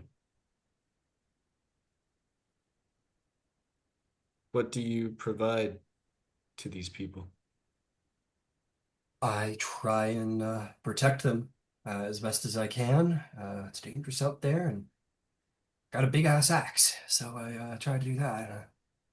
Um, and you'll see, like all of them, Leah has a little fox, Mira has an owl, Kator has a an eagle. This person has a wolf. You don't feel that way about the wolf. You feel good about them, like the wolf, like the other animals. Yeah. Something more than the people. Like there's something innately just good about this thing. You're like, Okay. oh, it's great. And he goes, well, I'm gonna go and as he's looking for a reason to escape, I'm gonna say the two children, um Saru and Nemi, who are kind of like, well, Saru is a little bit like the leader of the children. He goes, hey boss, we got that tent over there. Are you gonna stay with us? And he goes, oh, I no, I don't think so. That wouldn't be I don't think that would be a good idea. You guys should have your own place to stay, I think. And Sarah goes, okay, boss. Whee! And he runs off happily. Gives the tiefling a hug around the leg quick, and then runs off to go hang out with the other children. Nox says, I better go make sure there's nothing dangerous in the room. I'm gonna go. Thank you. Good to meet you. And he'll leave. And again, more in the back of your mind, not good. Careful.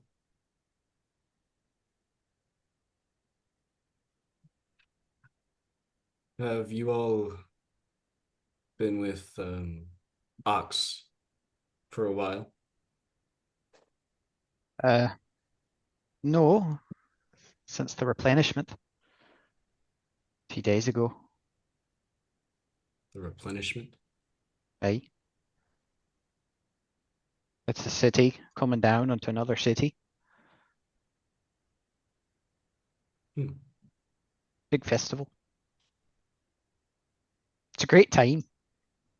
Normally, it's a great time. This year, my city fell on top of their city, and then we're all running for our lives. Hmm. Ryan, how much do I know about what went down? Make me a history check. You got it. Oi. That's kind of fitting. Two. All you know, like these guys are like a city coming down on another city and a replenishment, and you don't know what any of that shit means. I am sure it's a hard hitting bit. I am sure that it was.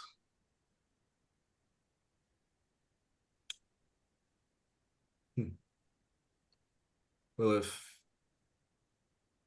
this band has carried on for as long as it has and has survived, then I assume that there is some matter of trust between you all. Yes, he's been our principal tracker and helping us find a way. He and Hector have been doing it together. I was not trustful of him when I first saw him. He looked like the things that invaded Avalier before it fell. But he doesn't behave like them.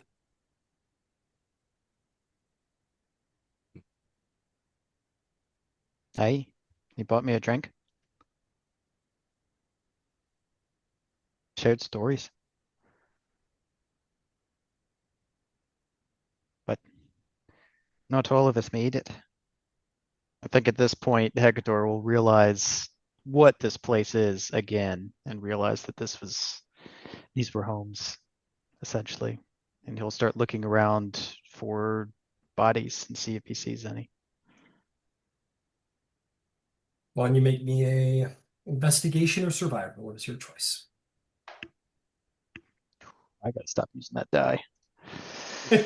Um, 6 plus 7, 13. 13. I'm gonna say that you probably just do like a minor scan for now. It's later in the day.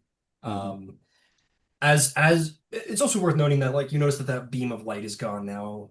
Sometime while you guys were all talking after these two got out of the pit, the clouds kind of obscured the sun again, and you notice it's beginning to darken. And you probably stop before it gets too dark. Um, you find more tents with supplies. You guys were planning on having like a hunt day.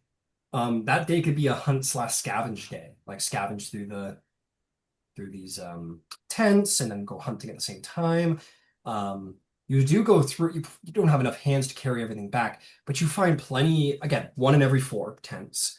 But you do find amongst them like more clothing, like simple supplies, like like a knife for cutting meat, um, furs, clothing, tools. Even you find like one tent is full of baskets, basket weaver's tent. You find like someone who does clothing. So people seem to have run trade out of their tents. Um, you find that there's a decent amount of supplies here, certainly enough, you think, if you scavenge to get you to the Dawnfall's Gate. Mm. But again, it's strange that like one in four are supplied. They're usually in like little clumps within the tent city. There'll be like swaths of nothing, and then you'll find one, and then its next neighbor or two will have stuff. Hmm. And no bodies anywhere? Not so far Corpses, yet. anything? No,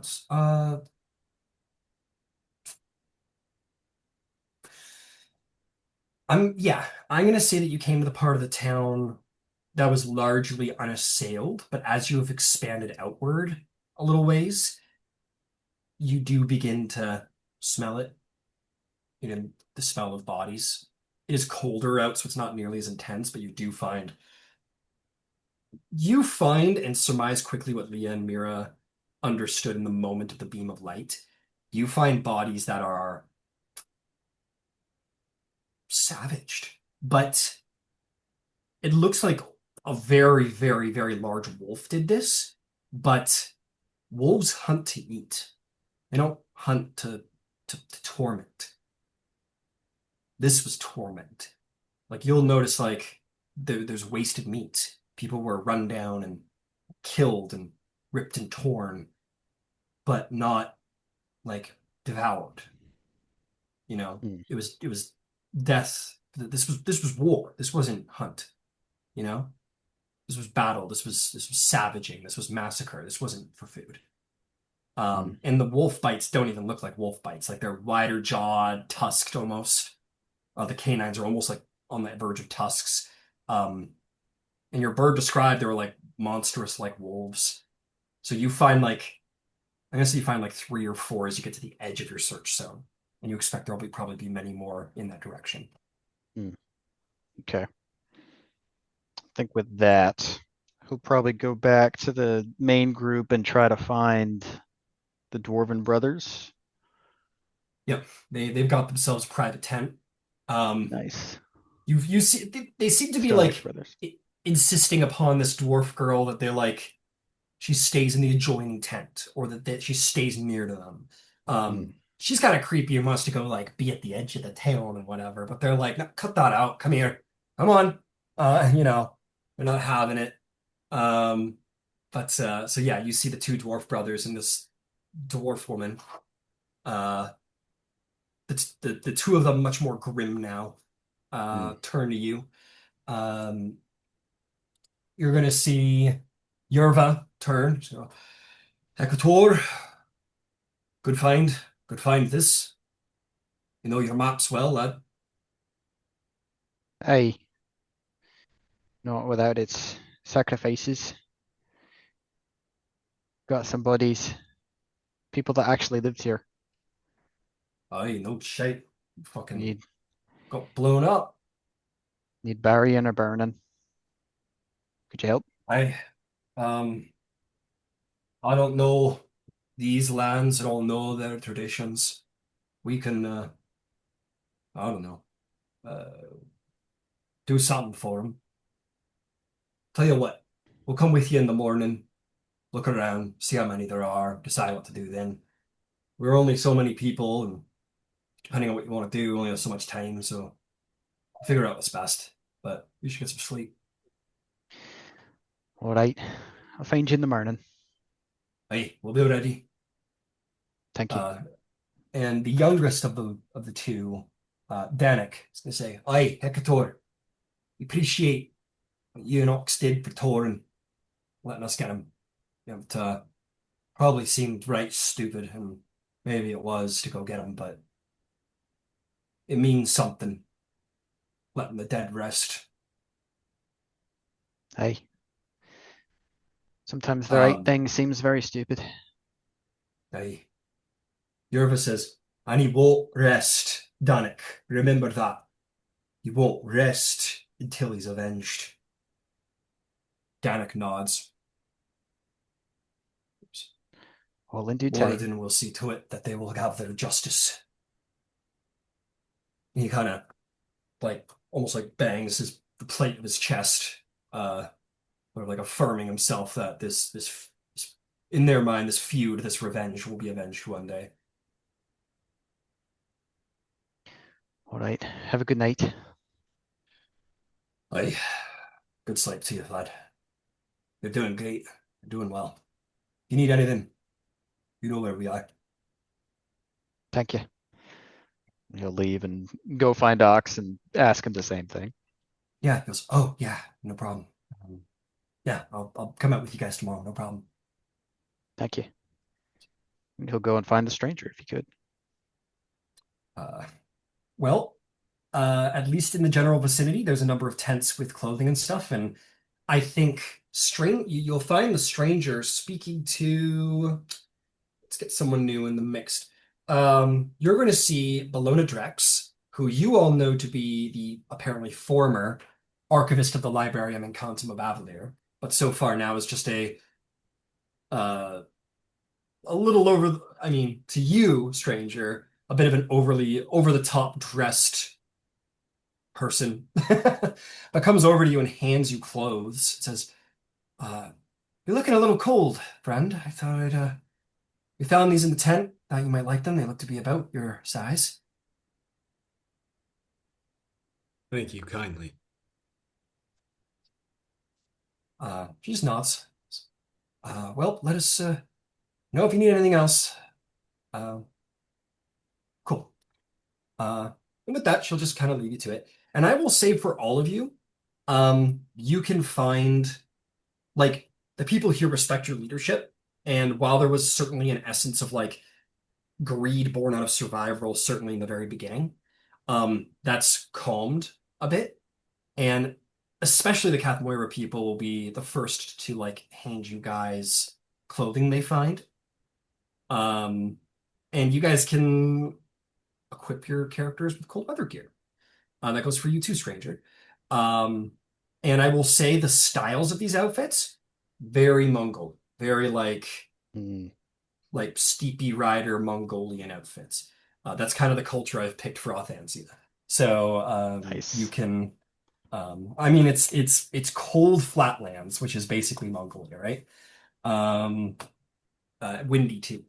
Gotta have a So yeah, you horse. guys can, yeah, I ride horse, I shoot bow. So you guys can, pick some clothing for you suited for the weather. And if you want to go for style, go for something kind of Mongolian steepy rider kind of clothes. Nice. Thick, lots of fur. Cool. And then with that, you guys have a place to sleep. Um, Stranger, I think you could decide where you want to sleep. You could try and like find one of these like communal places to sleep, or there's enough tents that anyone can have their own. So you can find your own bed if you wanted to, and that goes for all of it. But a Is tent there has been made up for Ox and you three. Sorry. cool? Is there a me walking around, and kind of getting a lay of the people here? Um, is there a particular tent uh of, like either injured people or elderly people or, you know, I know that the children like have their own tent as Um, well. yeah, people are doing a lot better. And this goes for you guys because you're probably curious too. Now that the magic has come online, especially like a couple of first level spells are starting to get figured out by both the druids and the wizards. Um, the like basically like Lesser Restoration and Cure Wounds has come online for the druids.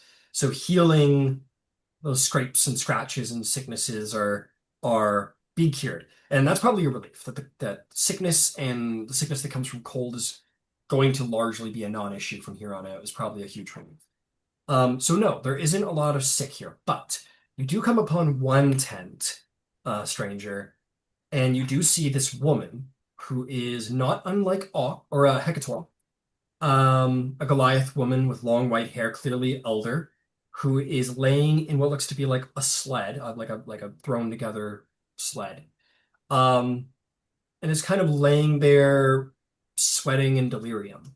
And there is an half elf in there. He is fairly well equipped. He looks like a ranger, but his leg is like mangled. Like it looks like it healed incorrectly in a number of places. And he seems to be watching over her. He looks up and he goes, "Hi, I'm the nearest stone shade. Good to meet you. You you're that person everyone's talking about who walked out of the crater." I believe that is me. You don't know if you walked out of a crater? I suppose I did. Humble. That's I think a good thing. Well, if you want to stay here, you're more than welcome. Or um, Is she okay? uh, we don't know, honestly. This is Aska is her name. She's been in delirium ever since we found her. Um, a number of magic spells have been tried on her to try and heal her, but she's been out of it, very out of it. Nothing seems to work. Doesn't look medically sick though, as far as anybody can tell. She's just I don't know, out of it.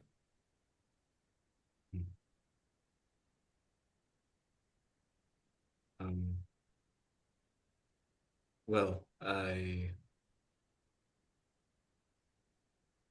I could sleep here. It doesn't seem like anyone else is. Yeah, yeah. There's at least four beds in here, and it's just me and Oska. So you're more than welcome, sir. Excellent. Thank you.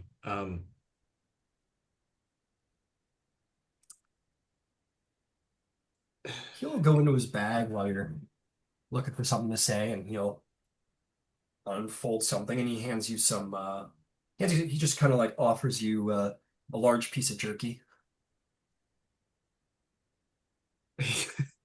He like looks at it like like he grabs it almost like asking for permission with his eyes, but he He doesn't want to gestures, ask in case he says no. goes, "Yeah, of course, go ahead." And he fucking Yeah, starts eating it, and he'll take out some too, and he'll kind of eat too. Go, not exactly spit roasted pork, but it does for out this here. is fantastic. Thank you.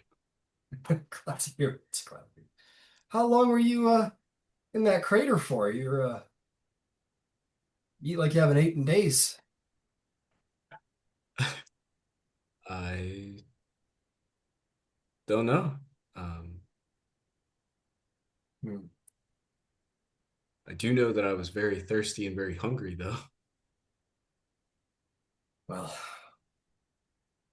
uh, he'll look around. He'll provide you his water skin. He'll give you his water skin too. Um, Say, well, sorry to hear that. Hmm. Losing your memory in these times might just be a blessing in the end, actually. Can I ask you a question? Of course. I noticed that um, the ones of you that are differently dressed, the druids and the wizards, you sleep apart, you stay apart. Why We are you so divided? uh well, we don't get along very well. I expect if we didn't have to rely on each other for survival, I don't think we would be traveling with each other, frankly. Uh yeah. I'll keep it simple for you. We um we ended up out here because there was this horrible disaster down south where we used to live. Uh, the druids of us, we rangers were from a city called Cathmoira, a city of thrones it was called, and we sort of lived in harmony with nature. And um, we lived at the base of what was once a mountain, which the mages took long ago, in a deal that we made to make a floating, flying city. And they lived there, and that was Avalir, and the wizards lived there and worked their magics and luxuries and talked about replacing the gods. And um, well, a little while back, I guess now, feels like a lifetime ago, those of us here in Cathmoira woke up to, well, we were waiting on the city to return. It returns once every 7 years. It's called the replenishment, where we just kind of meet and trade, and they refuel, kind of. And anyway, I've heard about that. yeah, it's a big festival. Everyone was up all night waiting for the replenishment, waiting for them to come up, and they land at dawn, so everyone was up celebrating, and suddenly people started attacking everybody, and horrible red monsters attacked people. It was horrible, and the city was overrun in minutes, and it was all we could do to open. Well, the druids, thankfully, all they could do was open portals through trees to escape the city. Um, we saw Avalir coming in; it was on fire. Half of us expected that we were being attacked by Avalir for some reason, but it turns out that they were attacked as well. But there was this message that someone from Avalir put out, their sort of newscaster speaker person, who confessed that this was Avalir's fault. All of these horrible things were Avalir's fault. And then we all appeared in the same place. Some of them teleported away, and some of us went through a tree, and we all wound up on the top of that mountain together. And well, I think people have some cross feelings. We owe our circumstances to the Avalir people. So people haven't found it in themselves to forgive just yet. We're just trying to survive right now. That's the simplest part of the story I could tell you. Other things have happened since then. That Hecator fellow, he's very smart. He and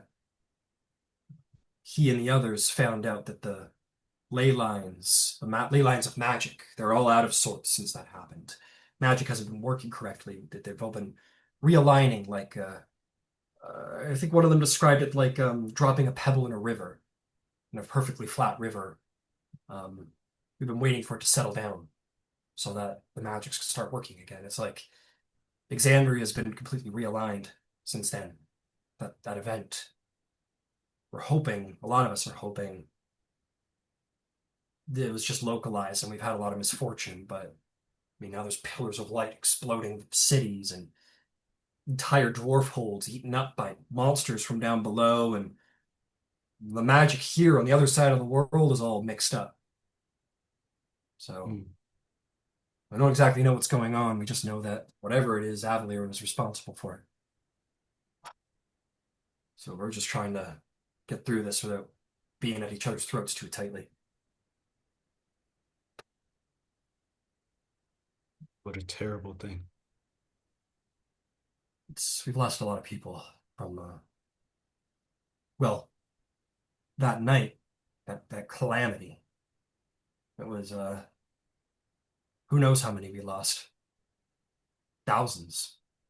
And since we've been here on this mountain, we've lost at least 10, we've lost like 12 or 13 people just from the frostbite and the snow and almost wolves at one point. It's been hard.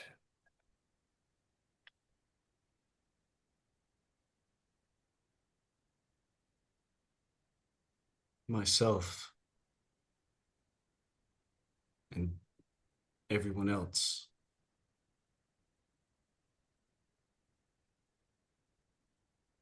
We will do everything in our power to keep you all safe. Make a persuasion check. See if he believes you.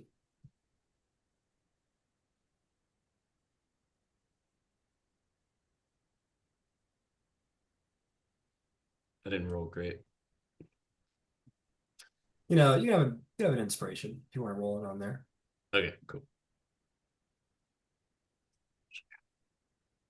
There we go. 21. Yeah. I'm gonna say the advantage is out of I mean, the mythical entrance you made sort of lends itself. Um, he smiles at you, and you feel your words imbue him with courage. He says, I believe that when you say it. Thank you. I've got a good feeling about you. I think we're going to have been very fortunate to have found you. I'm fortunate to have found all of you. We'll see. We'll see if you say that in a couple days. Anyway, I'm going to get some sleep. It's been a long day of marching, and I don't have a very good leg, so it's been a little extra hard. So I'm going to get some sleep. Good meeting Very you. well. Great meeting you as well. I'm going to turn over and get some sleep. Is Mhm. there anything anyone else would like to do before getting a long rest? Yes, Mira. Um, Mira just wants to put eyes on the wizard who she suspects had been a diviner. As others are getting their Who's that? magic back, is his mind more lucid? You mean the madman? Yeah. Um, uh, he's gotten quieter. He used to spend like a lot of time kind of it's all over, like kind of like these spurts of madness and whatever. He still has that sort of crazed look in his eye, but he doesn't shout quite as much as he used to. For a couple days now, he's been almost bearable to be around for long periods of time. But no, he still kind of wanders around and looks up at the sky and the trees and everything like it's all on fire.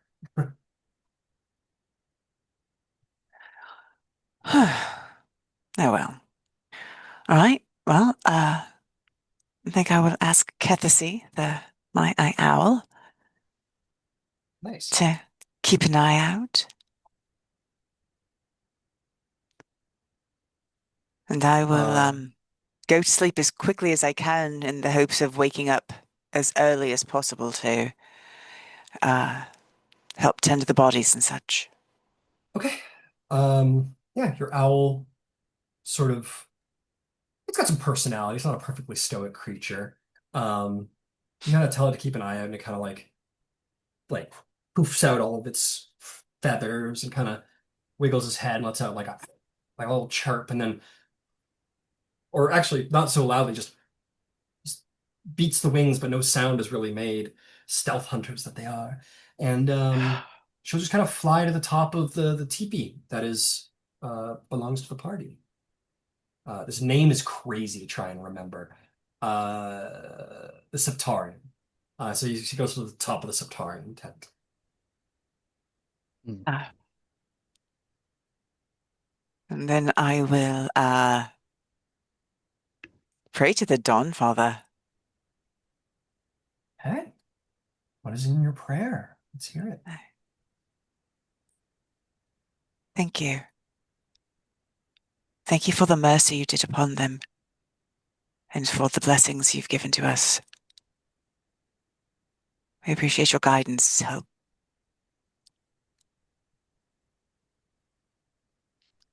Help me get these people through.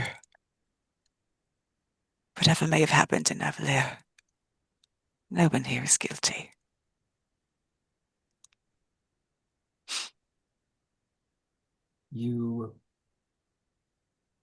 We will remember that in this time of calamity in Exandria, it is different than the modern Exandria. This is the world where the gods walk the earth. And to that end, you know, probably here's your and you do so. Excellent. Anybody else? Hecator, Leah? Yeah, I think Hecator will, as he normally does, go visit his mother. You go visit your mother. You see, yeah, you go into the tent and you're gonna see sort of Oscar laying in the center of the tent on her sled. She does now have furs on her, like proper, like thicker blankets that were found. Who has become kind of the usual tender to her, at least at night. You're gonna see Stone Shade is kind of turned over in his bed, and he's already fallen asleep from tiredness. And you'll also see the mysterious stranger, the sole survivor of this calamity, this particular calamity, anyway. Hmm. He's just kind of laying on his rack, bags of jerky all around. No, yeah, I think he's just kind of laying there, like hands interlocked, as he kind of like stares up at the tent and kind of he regards you as you enter. I think just for a moment, Hector's eyes are on his mother until he sees the new guy. He goes, "Oh, I was looking for you earlier." Uh, yes, I thought I would get to see the people that you all have been protecting. Aye, they're a tough lot. They've made it this far, but I know you don't remember much, but I saw He kind of something. sits up. I saw something in my dream, and I don't believe in coincidences. And I think that was you. I think you came down out of the sky. And if you're willing, could you help us with the bodies tomorrow morning? Burning or burying? Yes, yes, I'd be more than happy to help you. I don't know why you're here. I don't know if it was a god.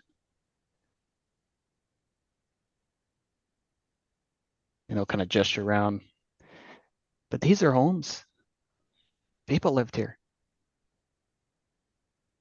And your arrival, whether it was mercy or judgment, it's left a lot in its wake.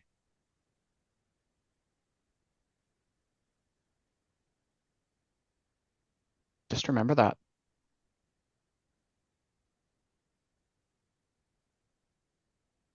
He nods, and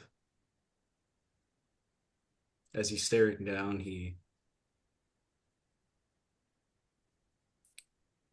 turns his head to the Goliath woman in cart, stretcher, sled. Sled. Uh, is she important to you? Oh, aye, that's my mother. He looks at you for the response, and then he smiles and looks at her.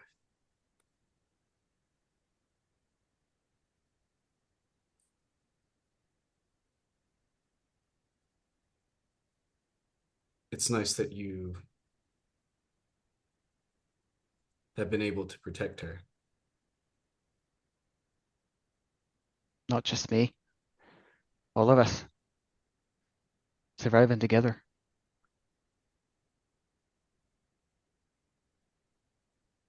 Not all of us. Still got more to go. We'll make it. If you help, We will. we'll make it too.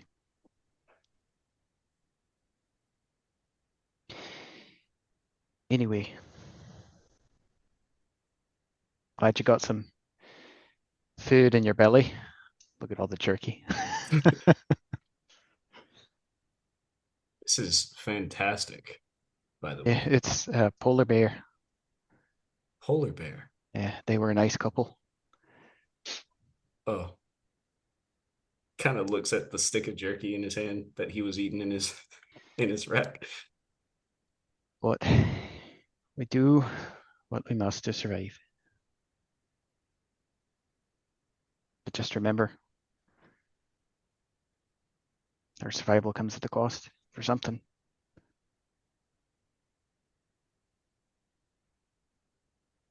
Anyway, hope you remember more in the morning. I'm gonna go to bed. Okay. Good Good night, night. Hecator. Good night, me. Leave the tent. Pat yourself on the back. I'll go to bed. Incredible. Anything for Leah? Anything else for anybody else before sleepy time? No, nothing for me. Then everybody roll me a d20. Let's see how well you sleep. We roll d20s to see how well we sleep. Well, to see how well everybody Every night. sleeps. Let's see what happens to you. Got it. Encounters and whatnot. 17. 7. 8. 12. 17, 7, 8, and 12.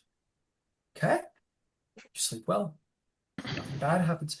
I had forgotten to do this, so let's get her out of the way. I forgot about the rolls to see if everybody survives the travel to have gotten here. DCs will be slightly lower because you only traveled about half the day till you got here. So Leah, I want from you your performance check for leadership and morale. Mira, what did I ask of you? What was your thing? Um, Insight. right, insight to see who needed the most help and where to provide it. Hecator, you could find something else to do, or you could help everybody else because travel is very easy. It's like follow the river. So you really don't need to navigate. You can stick to that, but you can help someone else out.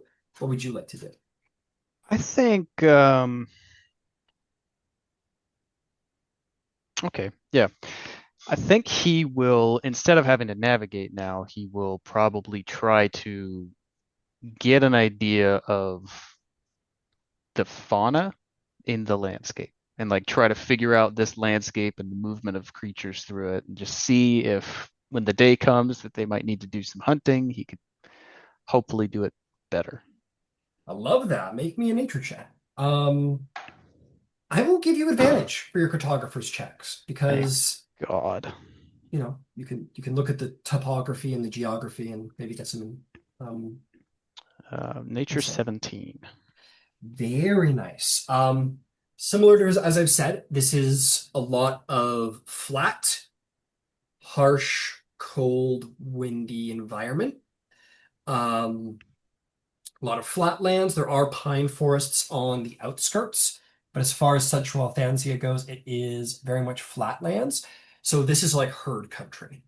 Um, in the pines, you could probably find like elk and deer and whatnot, but because this is flatland, you're more likely to find like bison or, uh, you know, general herd animals. And with that, wolves and whatnot, sort of colder weather pack hunters. That is kind of what you can expect from the fauna in and around here. Uh, yeah, Sweet. cool. Which is good. That will help with the hunting, because it's a very different thing hunting large herd animals versus rabbits in the forest. Very different, very very different. Um, okay, beautiful. How'd you do, Leah? I added 28. Damn, we ain't failing no fucking morale checks. Yeah. Mira, how'd you do? 18. Excellent. And Ox rolled well. You guys make it through the day with goodness. Mary, you catch up with some people who are struggling a little bit. You're able to sort of compensate for that, help them out. Hecator, you're getting a very good general idea of like how this hunt day should work, and you're basically gathering that um, it would be awesome if we could get some horses to like keep up with such creatures, and you're gonna need to like probably focus on what like find a herd, find one slower creature and focus fire on it. And you're learning, you're figuring it out. Where meanwhile, Leah is at the front with the marching baton, keeping morale high, maybe keeping the sort of sing-song thing going, keep morale high, make sure the children are. Maybe you tell the children to go bug some people because you know, frustrated and nuisanced and angry is better than despair. Uh, but happiness and joy, of course, is the best. But that's hard to obtain. And you make it to this camp without any issues or losses. And then you met our stranger, and now you're all bedding down, and you guys will still have your like children patrolling around with their fires, being watchmen with adult supervision, of course. And the night goes by smoothly. The last thing that will happen is stranger. You dream. You dream as anyone would tonight. But in the middle of that dream, you are where there is light in your dreams, there is a voice, and it says to you, Zevriel, Zevriel, Zevriel. And it says this thing to you, this word, a strange word that should sound alien and foreign to you, but sounds very familiar. Make me an intelligence saving throw. Do, do, do, do, do, do, do. 11. That is enough. This is your name. That is who you are. Zavriel. Something has reached to you through the power of dream and reminded you, at least the beginnings of who you are, your name. And you will wake up, and whatever you remember of your dreams, you will remember that. The name. And that's where we'll take our break. You. Sweet. Cool. Very That's it. nice. Cool. Love this. Cool, cool, cool, cool, Love cool. this shit. Loving this game. This game is great.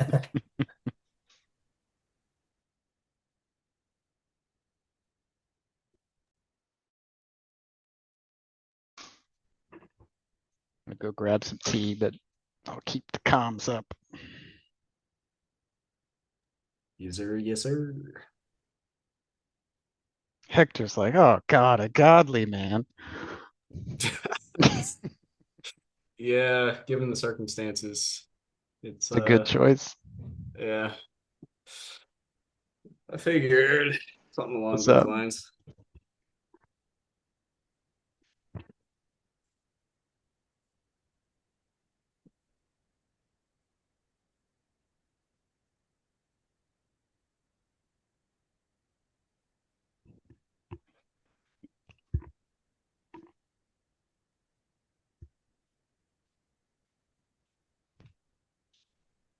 think my headset cut out there. Say what? I think my headset cut out there for a second. Did it? Maybe. All I said was, given the circumstances, it seemed like a pretty good choice. Oh yeah, pretty apt.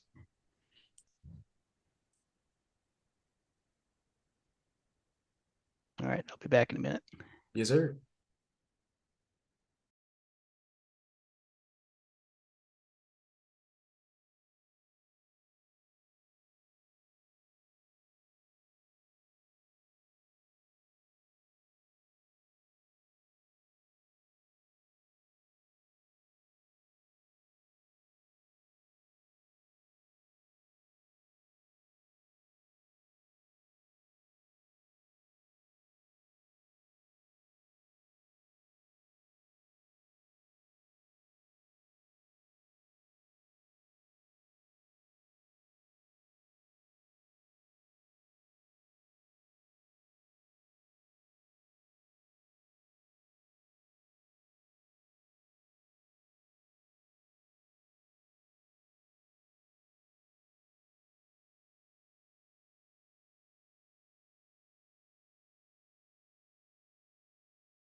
I see that you two have a void.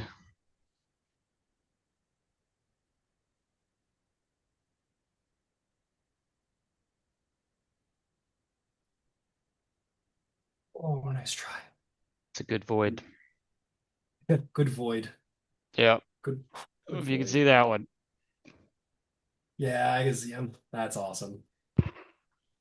She's my baby. Very nice. So I've got Smokey with me. This is a shadow. Shadow, nice. Yeah. Very nice. She's a good girl. Too smart. Too, too smart. Yeah. All right, I'll let you out. Come on. Good girl.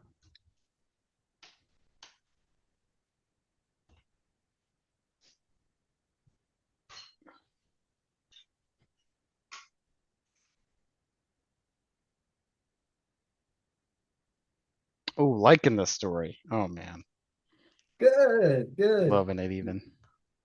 Excellent, excellent. Yeah, playing it a little differently because like the beginning of a game, a D&D game, I find typically is like you're kind of getting introduced to the world, you're exploring the world and questing around the world and kind of falling in love with the world is I guess the idea.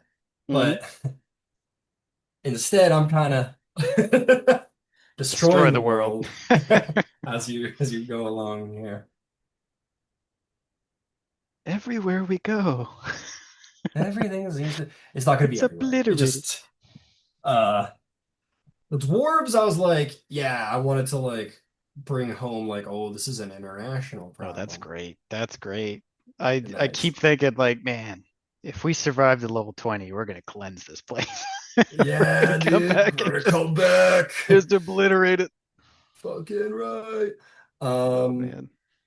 and then like I this was the city getting beamed. I always planned to do that. I didn't want to do that like immediately after the dwarves getting beamed, but um we had a cool character entrance, so Yeah, felt it's like it had to crazy. happen. Yeah, had to happen. There you go. Be free.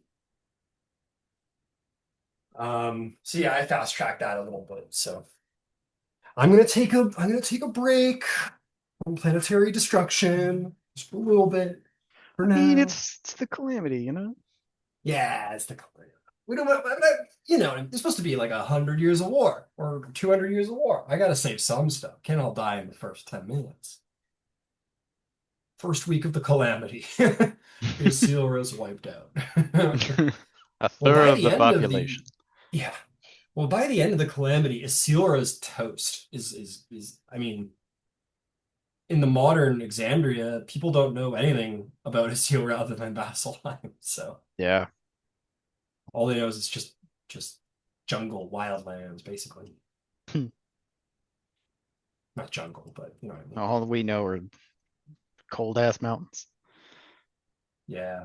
It's fun though, being able to like look it over and like decide for myself. Like it's fun to like kind of I'm a big fan of geopolitics and like Hmm. also like geography and all of that. So like, okay, this mountain, there's dwarves in that mountain, like, 'cause it's a humongous ass mountain, probably tons to mine. And then Othanzia, like Othanzia, I'm like, okay, this is like wide open, harsh Prussian country. What cultures do we know are like that? And yeah, Yeah, Mongolian's a good pick. That's awesome. cool. I was thinking about because they got pine, they're surrounded by pine forests though. So I'm like, but I think it fits. I think it fits nicely. Yeah. Mongolian culture, I don't think gets enough love. Like the steepy riders, I think those guys are so cool. Mm-hmm.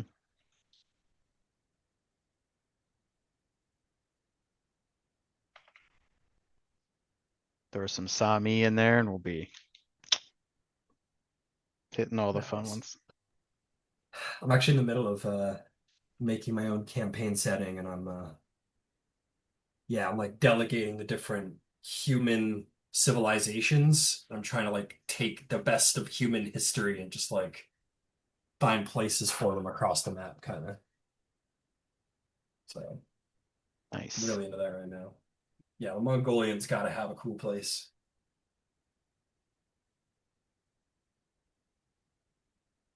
That's the thing, man. Like samurai. Why did samurai get left behind in D&D? There's no Japanese culture in D&D. I'm like, come on now. It's What are we just the doing? fighter subclass. I know. I'm like, it's a That's it. good subclass, but nobody plays it because there's no real narrative way to introduce it. It's like I'm a samurai from nowhere because there's no place for the Japanese in fantasy Yep. culture, apparently. I Yeah. say fuck that. Put They've him got an in. awesome culture. Feudal Japan, Oh yeah. Dragon Blue-eyed of the samurai.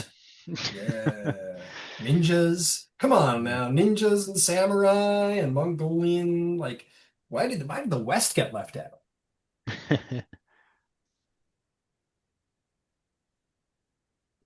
Very cool entry. Oh, that's got to be one of my Very, cooler entrances I did for anybody, I think. very, very cool entrance. Yeah. Was he already there? Was he spared? Did he come down to beam the light? Did he just jump into the hole before you guys showed up, curled up in a ball? That's it. That's probably it.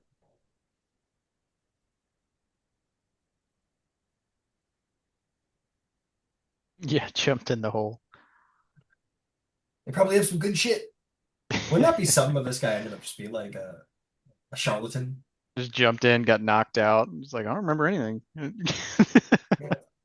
Like the shockwave came and I bounced off that wall while I was showering, rolled into the hole, battered my head, had a dream about an angel, and now I think I'm the fucking hero. That would be hilarious if we get to like level 12, 15, and he remembers. Oh, I fucking Yeah. I was showering and I bounced off the wall into the crater. Oh, I wasn't the divine sent hero. I was just a guy who got lost his memory in a showering, I God, guess. my name's Daniel. Jeez. It's Daniel. I work in accounting. Oh, that would be funny. All right. We have question marks here. I'm gonna go check on our fearless leader, see if the furs of this warm I'm Hampton here. tickered him. Oh, she is here. Awesome. Yeah. I don't know if people are here unless I am told they're here. Okay, so I've got our stranger with mic issues, and I've got Leah here. So let's get back to it. Um, so you wake up in the morning. You guys are gonna have a bit of a day to figure yourselves out. Let's get D20 rolls. Let's see how it goes. Let's see how your day goes, folks. Everybody roll me one.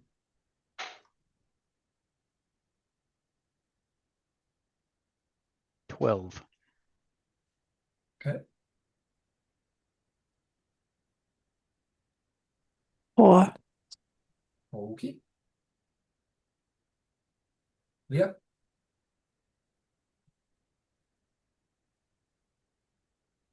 Leah. Sorry, that's an 11. Thank you. And I'm gonna it sounds like we're having some mic issues over with a stranger, so I'm gonna exempt him for the moment. Yeah, everything will go fine, and that will be a roll for the day. Because you guys are the threat will be the threat possibility will be a little lower in a place where a divine beam from heaven blew up the place. People might be a little wary to go near there. So, um, yeah, you guys come out. People are happier to have warmth and ease and comfort. Um, and yeah, you need to decide what to do with yourselves now, friends. There was wanting to do some body collecting. Hekator, you wake up and the two dwarves are waiting outside your tent. They kind of stand up. Oh, all right, time for a little collecting. It seems I Hey, I think so. grim work, but Got enough. That's cool. Mhm. He'll take out a little wrapped up something. He'll kind of hand it to you, and it's bread. You like open it up. It's a little loaf of like some kind of like sweet pastry-esque bread that was there's only like an eighth of the loaf left.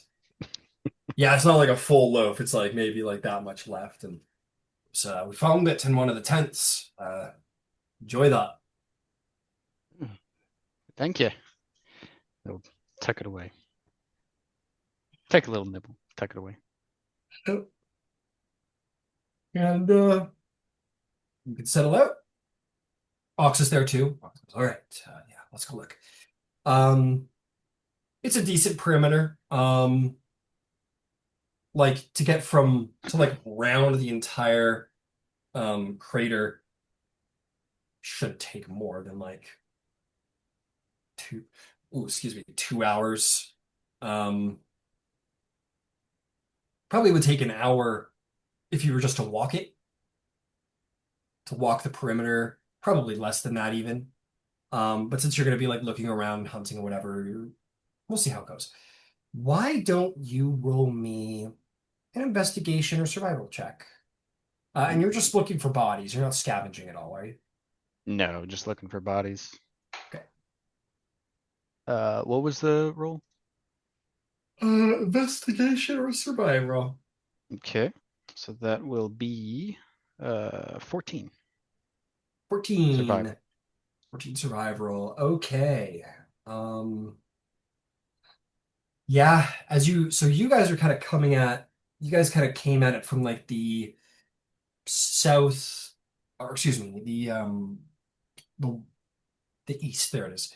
You guys kind of came from like the eastern side of the everything, and now you're rounding up to the north, and that seems to be where things largely happened because they were on the river, and the river ran like south and up west as the picture show, or up north as the picture shows. Um, so the south and east, there's nothing really. Fuck, I'm so bad on my cardinal directions. I apologize. South and west, there's nothing really much going on there. There's no issues. And you guys came at it from like the southeast. So there's nothing much going on there. But as you head north, once you get to like east, northeast, north, that's where you start to see like where they got hit from. And yeah, there's bodies. And like I say, uh it was an attack. It was a raid. It wasn't a I wouldn't even say a raid because a raid implies they were taking stuff. It was violence in its purest form, and the people who were taken down looked to be largely civilian. Um, yeah, you look around and you find a number of bodies. Let's see. Let's see what we got.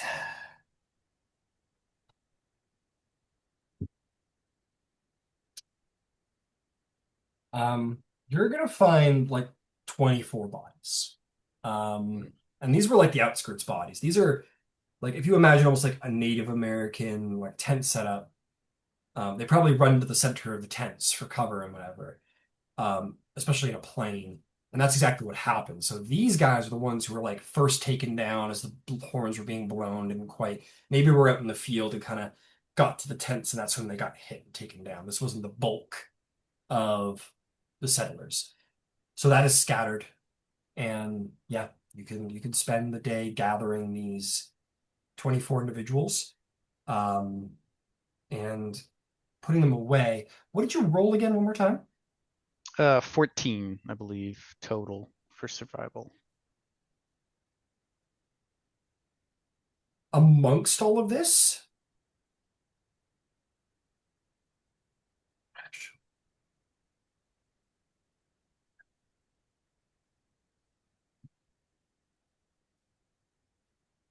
Okay.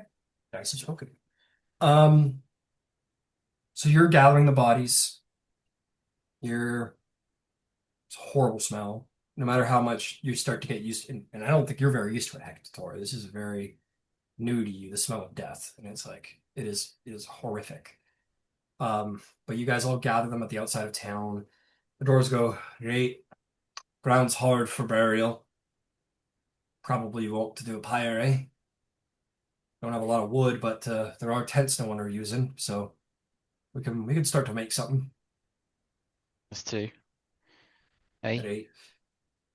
All right. Let's get to it. So I'll say Ox and one of the dwarves is gonna start like bringing the bodies over and laying them out, and you and the other dwarf are gonna go like gather, like basically tear down tents and use the wood from their supports to begin to form a pyre. As you're doing so, um, you kind of open this one tent and you start tearing it down and gathering stuff. Um, and someone like appears, um, screams, does a 16 hit. Hector? No, it does not. 18 AC. You react quickly enough. You just kind of like turn and whoosh, like just catch the wrist of this person. You see like early 20s young woman, um, tears, terror, panicked, frenzied, desperate, knife. I know you got her by the arm. She's like, and she's terrified she's about to die. Mm. Now that she's been found out she failed to kill you and save Oh, herself. easy. Not here to hurt you. It's over. She's like fully like you feel her arm shaking like she came out of the Arctic I in spoke to you. I'm fear. sorry. My name's Hector. I'm gonna let you go now. Please don't cut me. Hey, you like let her go. She like takes the knife. She's shaking like a leaf. Like she can't find words. I'll tell you what. Make me a persuasion or intimidation. Sounds more like persuasion though. To calm her down. Persuasion 12. 12. Mm-hmm. It takes a minute. You'll succeed, but it takes a minute. Of like, it's okay. I'm gonna hurt you. Maybe like leave food on the ground, maybe on the ground between you and her, and like, see, we're good. We're good. Cool. Your dwarf buddy. We're cool, right? Yeah, we're cool. We're good. She kind of like her nervous system's up here. She kind of goes, "Who are you people? Who? What happened? What happened? Just Where is everybody? survivors. I never met you before. I know. Where are you from?" Far away. We're here. Not quite a bit against our will. Just trying to survive out here. Came upon your camp. Something bad happened. We're trying to do right by your people. Give them some Oh, rest. okay, okay. Um, she calms down Just eventually. think he'll do the same thing, produce the water skin. Just take a drink of this. You're probably thirsty. Yeah. Uh, yeah. You calm her down. She sits on the bed, and yeah, she's hungry and thirsty. She drinks it right up. And she tells you she was like she hid there through the night. She didn't go outside for any reason. Um, she heard voices of, but she didn't go outside. She was too scared. And through the course of this, you ended up finding 7 different people. Mm. Mostly women and children. Do all of them try to Um, stab me?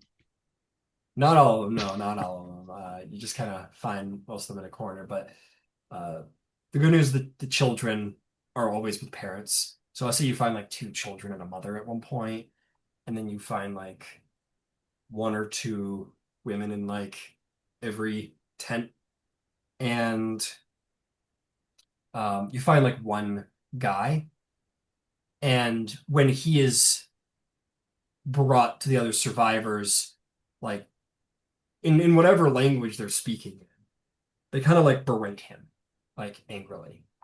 And what you do register from common is that they just basically like they're blaming him. They're like, you told us to stay, you told us it would be safe, or you hid. Well, why didn't you fight with all the others? And basically like blame him for like leading them astray and cowardice.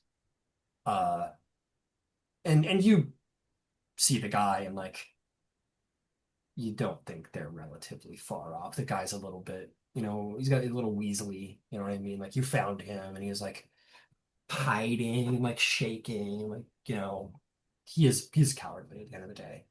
Um, they don't like try to hurt him, but there's a lot of blame cast in his direction. But yeah, you find these survivors. That would be two children, four women, and a man. And then the rest of the bodies are sort of are burnt. These people gather small things and relics. You see them find like what looks to be like strange discs, animal totems, feathers, and like leave them with the different bodies they do recognize, and they mourn and they cry, and they're able to create a pyre, which seems to be their way, which Hmm. is good. And you lay them to rest, and at the end of the day, you'll return to camp with seven survivors, which is good, I guess, kind of. At the end of the day. Um, well done, taking inspiration for Ooh. showing respect to the dead. The Raven Queen will remember this. Raven Queen. Yeah. Well, uh, what about the rest of you? Mira, Stranger, Leah, what's the plan? What are you guys up to?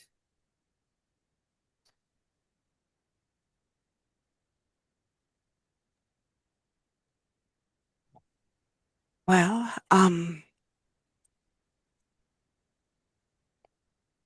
I suppose while they're doing that, we can stay for another day to get the hunting done. Um,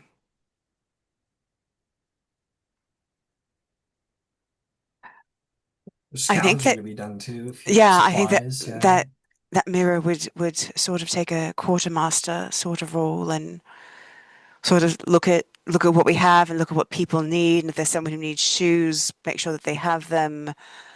Um, Mhm. That's a lot. That's awesome. Um, out of a quick curiosity, just because I have an inkling she might be a part of it. Leah, did you want to help with that, or did you have something else in mind? No, I didn't have anything else in mind. I would be keeping an eye out for some kind of musical instrument, though. Okay, cool. So why don't we say like, yeah, Mira, you're like, okay, anything anyone finds, bring to me. I'm gonna take stock of it, and then we'll distribute it. And maybe Leah, you're like a little more like, I don't know, quote unquote, in the field with the scavengers, like helping to scavenge, and you're like, oh, that's good, take that over there. So I'll tell you what, Mira, why don't you roll me? Because this is about resource distribution. This is certainly an intelligence thing. I want you to roll me an intelligence check, and Leah. I'll say you kind of take the head of the scavenging. Why don't you roll me? This is kind of like leadership as opposed to like actually scavenging. So why don't you roll me? This isn't really going to be charisma based, I don't think. Roll me an insider survival check.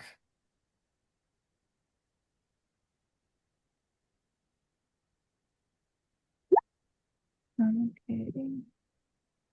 I got a 15 insight. Excellent. That's very good. You kind of like make sure to look over there. You make sure you don't like maybe someone missed looking through somewhere. You make sure somebody gets over there. Very good. Mira, what'd you get? 17. Excellent. Yeah. Leah, you maybe catch a person or two who maybe like trying to keep stuff for themselves, mostly Avalier people.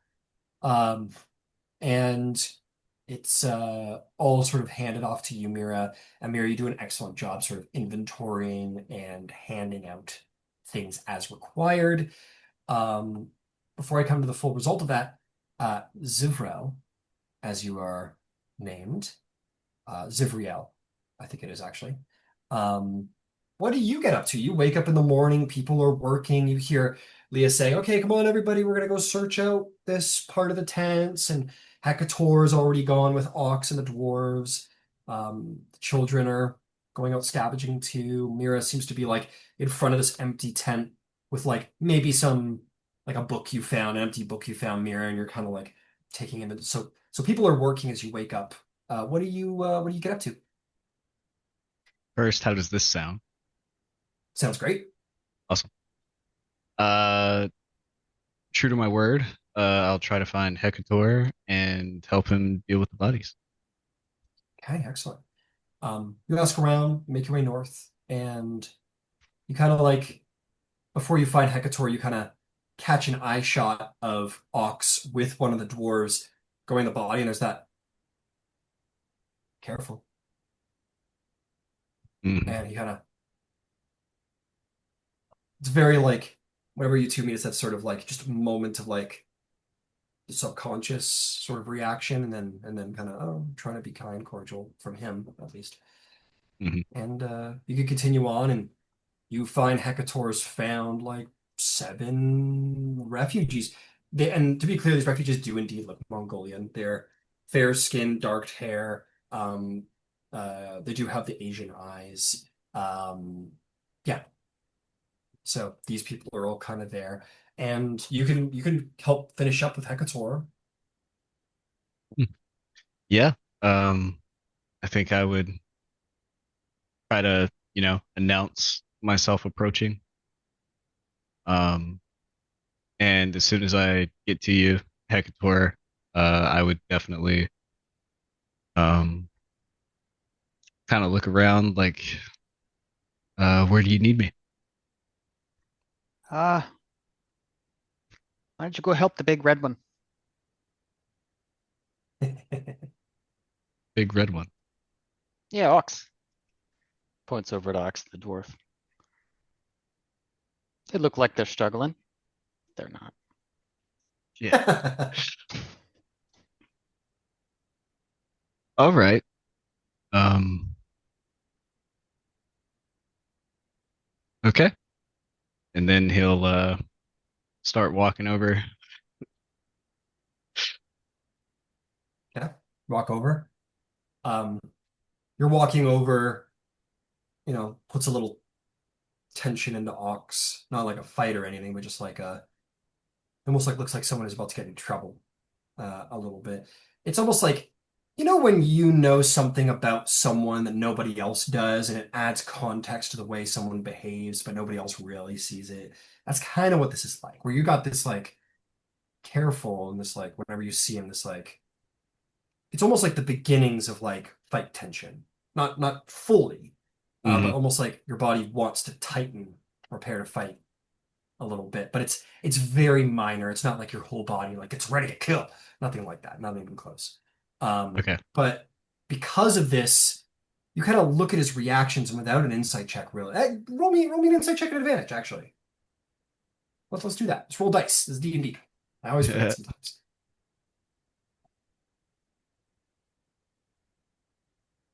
15 with advantage. 15 with advantage. Yeah. Whenever he catches your eye and you look at him, you know he's having a similar reaction to Hmm. you. Like he has this in the same ways as an instinctual reaction. It's different than yours. You clearly meet him with suspicion. He clearly meets you with like you're getting context to it now. He looks like someone who like doesn't like he's gonna get like when you approach, it's almost like dad's coming. It's like a little kid when like dad's coming and he knows he's about to get scolded for something he did wrong. You know what I Mm, mean? Like it's like yeah. you look at him and it's like there's like a like, ooh, I got found out. You Mm, don't know why he would, you know what I mean? Like yeah. it's all feeling, but with your context of distrust, that's what you gather from the way he reacts to you. Okay. Yeah, I think as he approaches and he stands next to Ox and the dwarf, um, he'll look at what they're doing and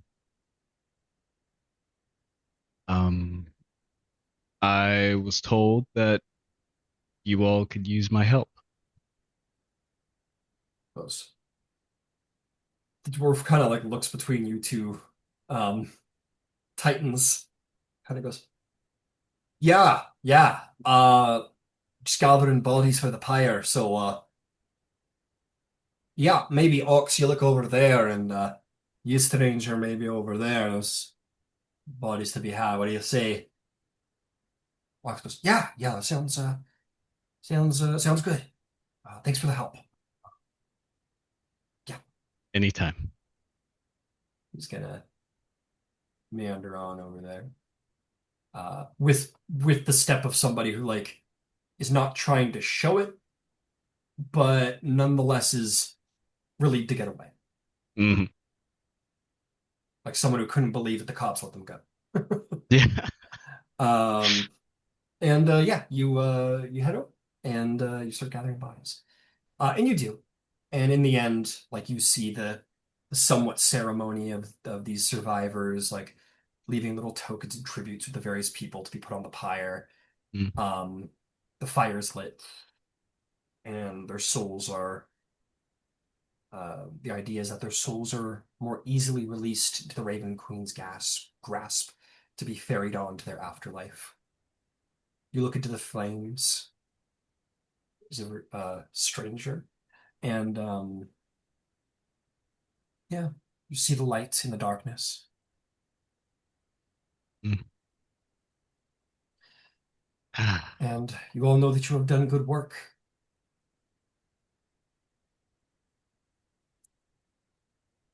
You can take the survivors back, head out.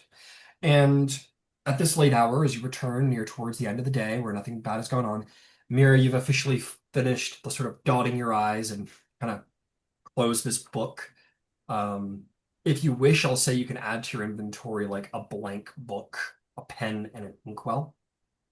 And we'll say that book is like halfway filled now because it had stuff in it, and then you filled it up with inventory, so now it's like half filled and with nothing of terrible use. It's like, oh, I bet August noticed me in the market today. I wore a new feather in my hair, you know, that kind of shit. And you're like, oh, that sucks. Try not to read that and get too personal. This person is probably not around anymore, and you can add that to your inventory if you wish. But by the end of the day, you gather easily enough resources to make the Dawnfather's Gate. I'm going to say that you guys, um, that's too big a dice. Hang on. Hold up. You guys make enough to get to the Dawnfather's Gate and 3 days after. So there was a lot to be scavenged here. On top of that, everybody is now clothed properly. Um, clothing that fits, clothing that is warm. So everybody has cold weather gear now. Should be no issue there. Like I said, and it doesn't change, there's no, other than like very minor like daggers and stuff, there are no weapons here. There are no weapons, there are no armor. Nothing that could be considered for self-defense by and large. Um, there's plenty of like necklaces. I'll say there's coinage if you guys want some coins. Yes, Mira? Mess kits, cups, spoons, Yeah, eating plenty of that. anything. Okay. Plenty of that. Plenty of that. I'll say like you inventory enough stuff and boxes to create mess kits for everybody. So everybody has a spoon and a fork and something to eat off of. So everybody of your refugee camp should have a mess kit. I don't know about tinder boxes. Yeah, tinder boxes. Yeah, pretty much every tent has their own tinder box. Everybody has mess kits, tinder boxes, cold weather gear. Um, the very basic necessities, a backpack for keeping stuff in. You probably load people up with firewood. Um, Tell you what, Mira, I want you to make a. So, one thing is apparent with these tents. It is clear that they can be taken down and transported. I want you to make me an investigation check to see if you can like figure out how to do that because these are more complicated tents than like a normal two-person.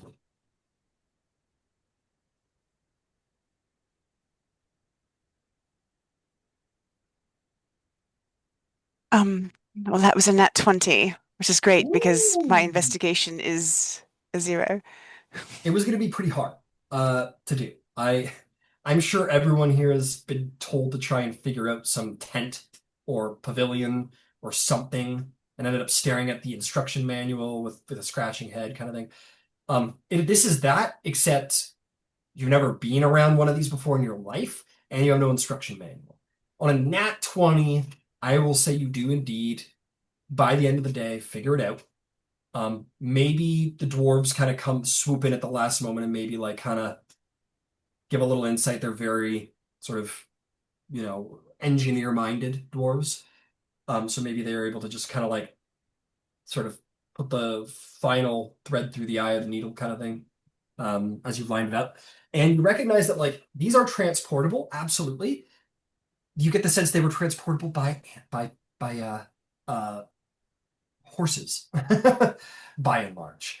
So they could be strapped to the side of like a couple of like pack horses, draft horses, and you could transport them, but it's gonna have to be like a bit of a train of people like kind of doing that thing, which isn't impossible, but certainly not easy to transport without horse labor. We may want to keep one at least for the sick and the injured.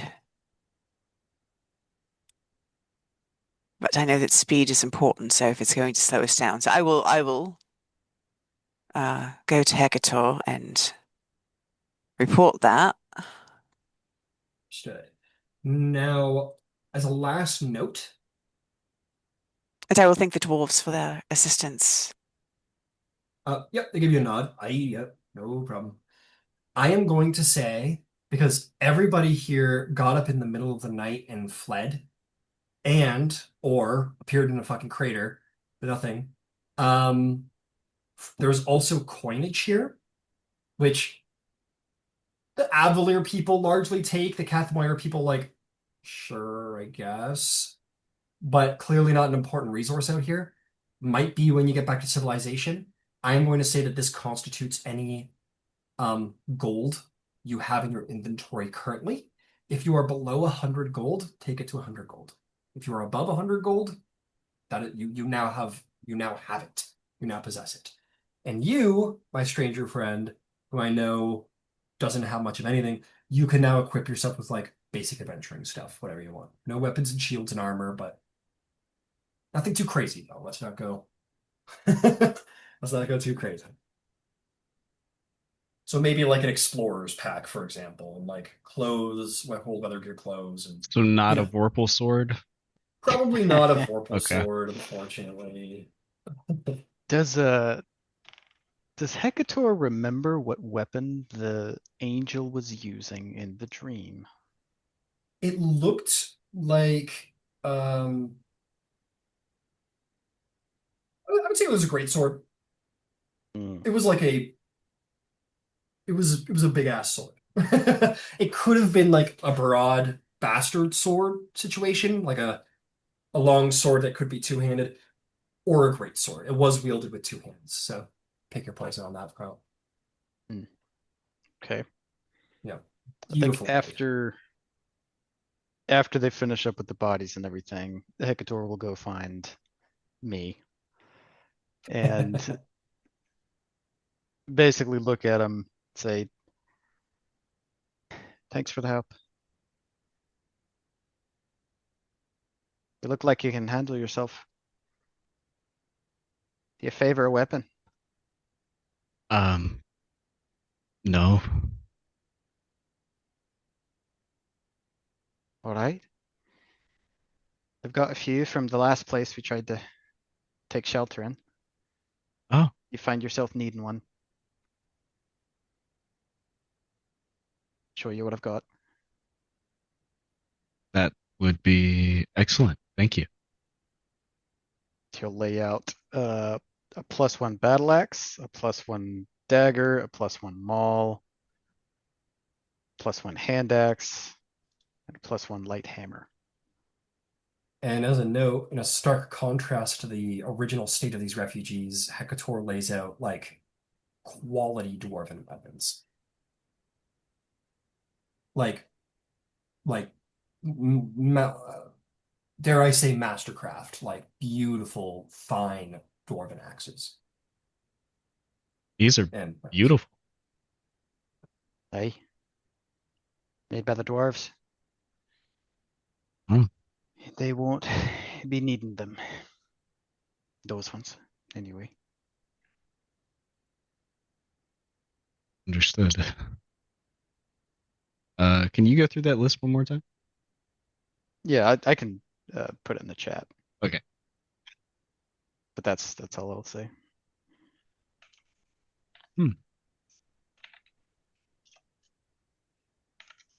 I think he picks up the dagger a little bit and just kind of plays with it.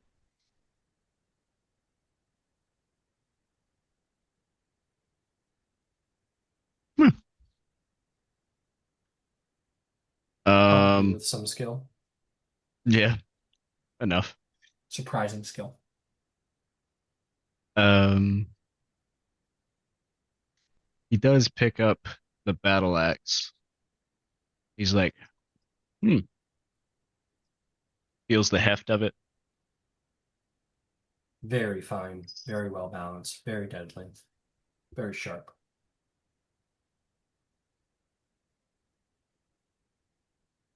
I reckon this will do. All right. Take it. Are you sure? I don't have much to offer in return. I don't expect anything. You helped us with the bodies and putting them to rest. Besides, I'm not much of a weapon user myself. Hmm. Not in the same way. Interesting. To me, this is just a hammer and an axe.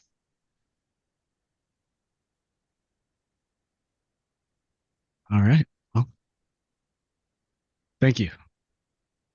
Um, I'll try to put it to good use should the need arise. Right. Thank you. Um,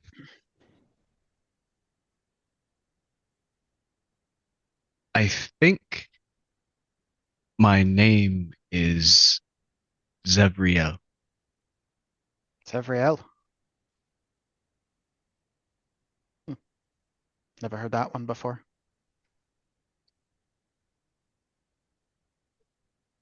Me either. How do you know it?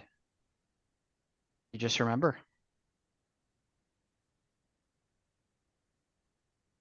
Uh, popped in my head as a dream. Ah, Don't remember much from the dream, but do remember that word. Sevriel. Dreams are powerful omens. You should listen.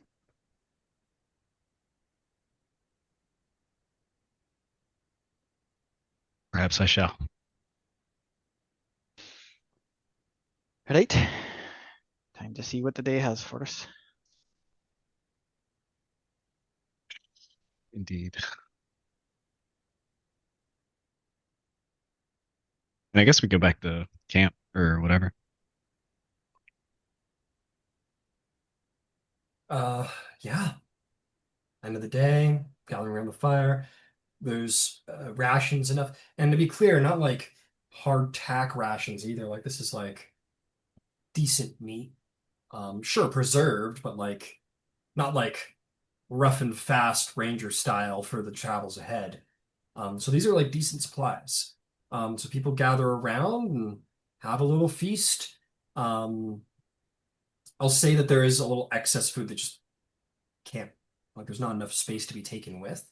So you guys have a little merry feast before whatever happens next, which people might be eager to hear what the plan is. Plans might have changed considering you guys didn't expect to find a tent city. Um, but yeah, gathering around some fires, having some food. There's separate fires. You don't really see Avalier people with Cathmoiran people. There's clear division. Um, the only unity between the two of them that is seen in leisure is between the children. The children don't identify, they don't care. Um, but other than that, yeah. And I'll say that you do see like the dwarves see you, Zivrael, with these fine dwarven weapons, and they don't say anything. Like you seem like a nice guy and whatever, but they see their weapons with the weapons of their people with a person they don't know, and then you can tell it rubs them the wrong way, but they don't say anything. They just kind of, So I noticed that. yeah, sure. It's nothing more than like a side. Like they're not like spitting on the ground or they're trying to be like, you know, a dick about it. But you can tell they're not happy about it. Hmm. Very proud race, right? Could I go over to them? Of course. It's just the two of them around their own fire they keep to themselves. Well, the three of them, you see the third is this like emaciated, like gray skin, like black rings around the eye, like kind of crazy looking dwarf woman, who's like sitting on the other side of the tent, like squatting on like a a rock, like like Gollum basically, and it's just kind of like hanging out like that, like she's crazy, like she's she's not a sibling. Um, can I sit here? I sure could work today. Good work yourself. Um, it was a team effort after all. We're not at that. The youngest of the two, who is um yeah, the youngest of the two. I'll just leave it there. They all look generally the same. They're the most identifiable difference is that one is a bit of like a, I mean, they're dwarves. They've got wide ass jaws. One of them is a little bit of more like a this kind of shape to their head, and the other one's just kind of round headed. One is like the beard's like braided into three, and the other one just has like a bushy beard with like two braids that come down like that. That is how they're most identifiable. The youngest with the two braids. Um, he kind of looks to you and he goes, I keep a secret. It depends on the secret. Goes into his pocket, he looks around, he pulls out this flask that has like dwarven runes and designs on it. He like opens it up and like takes a little swig, kind of hands it over. He goes, dwarven whiskey. Got lucky. Well, as lucky as one could be in that fucking horror show. But Hmm. you ever had dwarven whiskey before? Um, I no, no. The older dwarf kind of doesn't, again, that like doesn't love it. That fine dwarf with whiskey is being given to a non-dwarf, but Danik offers it, or this guy offers it anyway. He goes, "Give it a try. See if you don't shed a tear." Okay. And he'll take it and is it in like a flask so you can't It's in a really see? flask. It's Okay. in like a big flask. Like it's not like a pocket flask like you Yeah. get at the whatever dollar store. Like this is like a thick dwarven flask. It's almost like a Crown Royal bottle in size. Yeah, he'll take it Dwarven flask, right? And he'll kind of then he'll Oh, take you some. like fucking put her. You immediately like you might have thought when he said like see if it brings a tear to your eye, as in like it's so good, but you immediately realize he meant that more in like it's gonna hurt, and it does. The You may as well have just like taken a sip of fucking gasoline.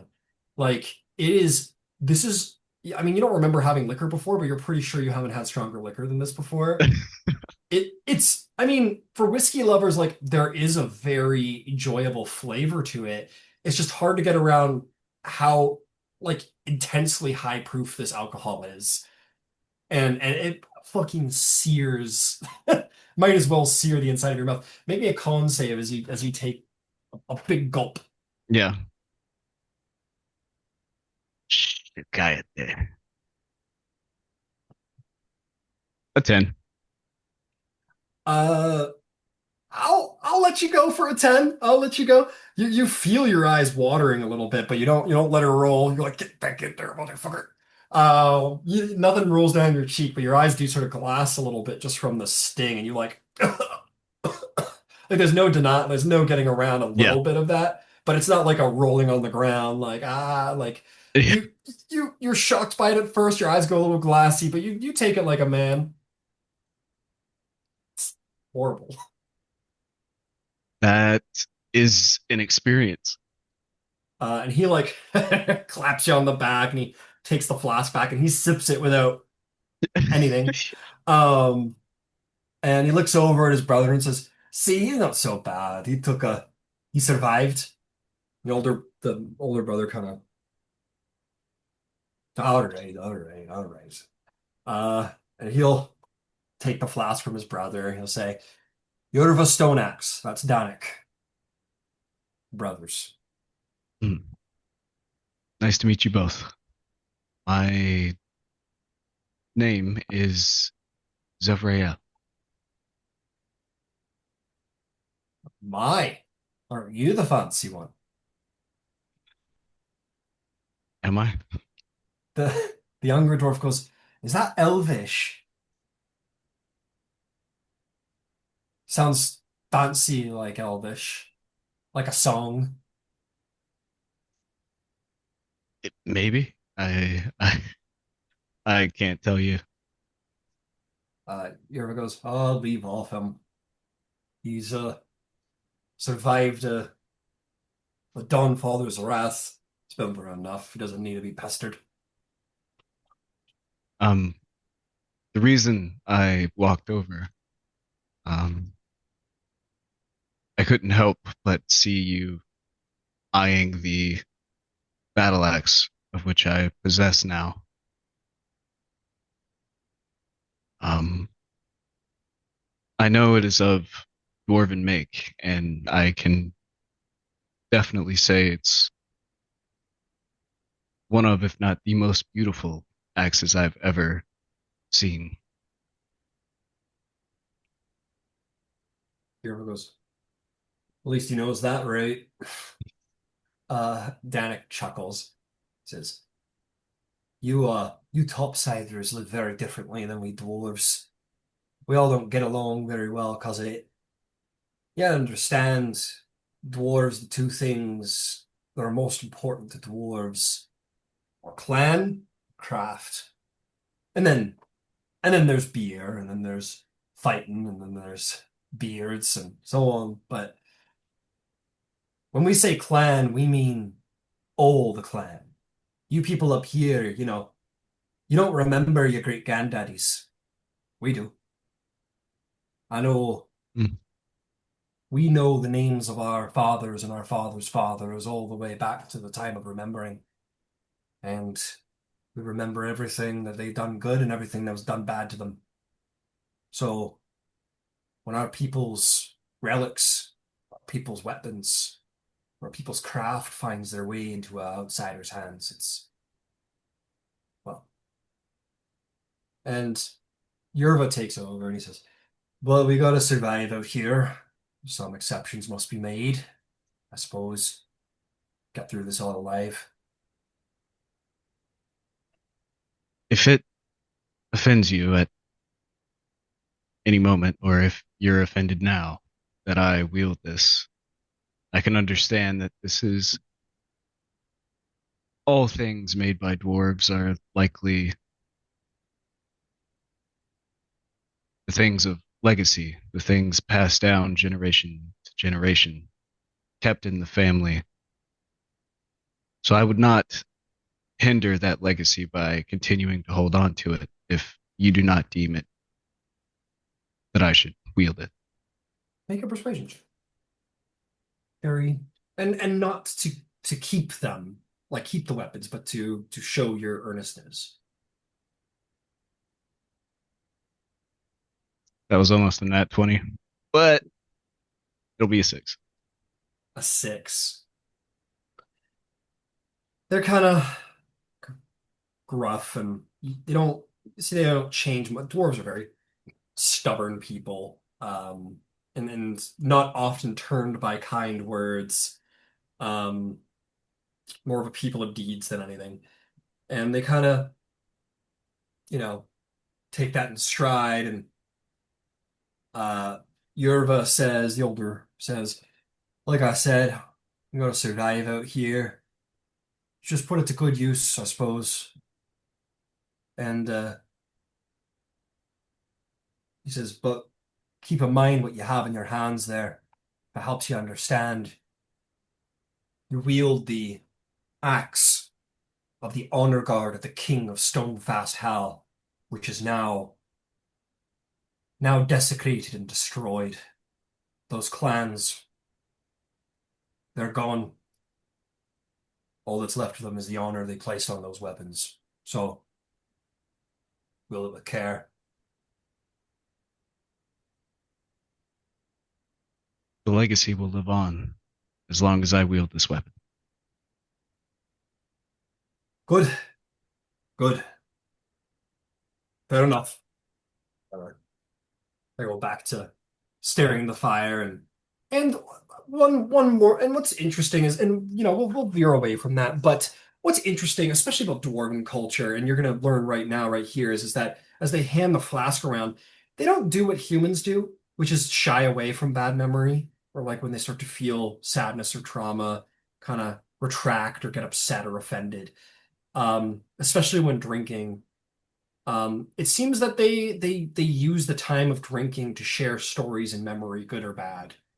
Um, and they speak of how they just lost their oldest brother here on the journey, Torin. He was murdered by crazed dwarves who had been enchanted or maladied by evil when they went to Stonefast Hall seeking shelter, and they tell you about the horrors they saw there, about alien subterranean bug raptor monsters that chased them through the halls, and how all of them only got out by the skin of their teeth. And they'll regard Hecator and Ox with honor.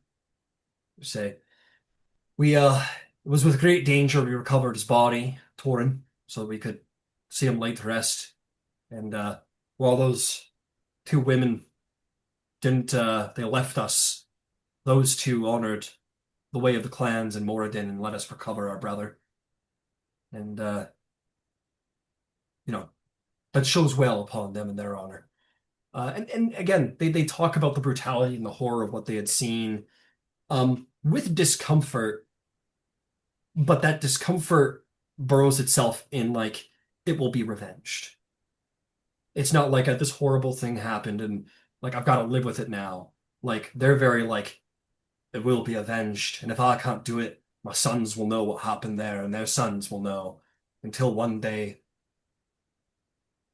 a great host will be called, and they will be avenged, whether it takes 1,000 years or 10.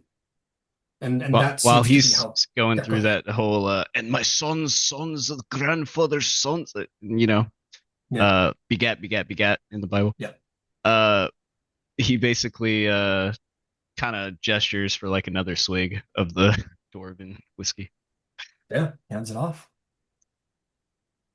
and listens intently.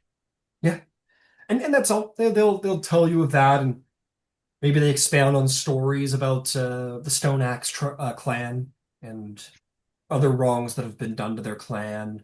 But then eventually it turns to their glories, to great crafts that have been achieved by smiths. But the stone axes were known for smithing and masonry, and they'll talk about a hull that their ancestor made for the king of some hall some far off way, and that'll all recede, and they share the fire and the alcohol and share of times and speak of wrongs that were done and speak of the vengeance that will be had inevitably. For dwarven memory is long and dwarven wrath is sacred.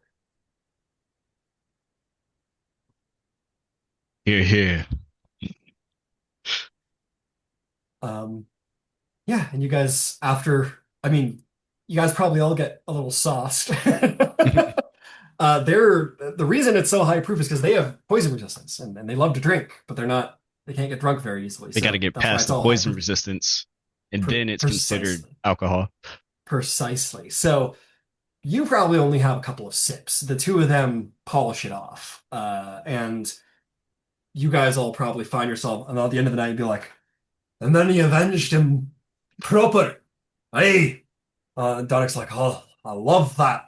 That's a favorite tale. There was like, oh, Derek.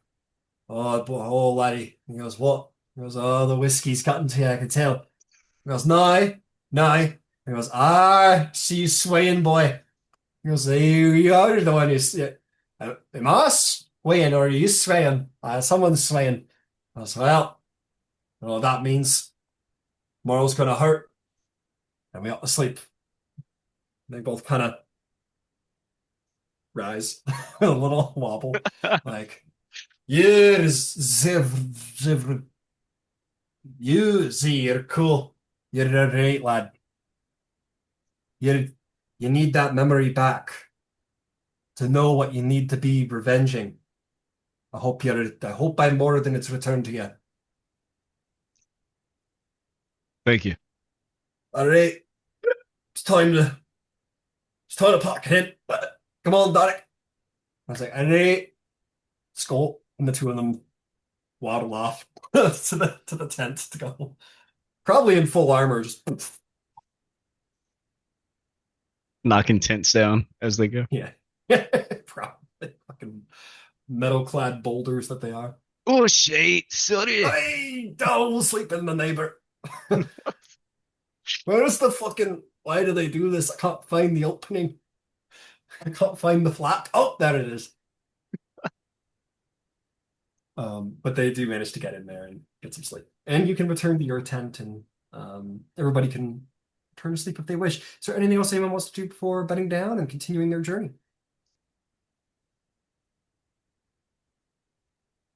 Okay. Very well. D20s, please and thank you. From everybody. Natural 1. Oh my God, same. Actually, I rolled a natural 20. Great. Less same. Let's say.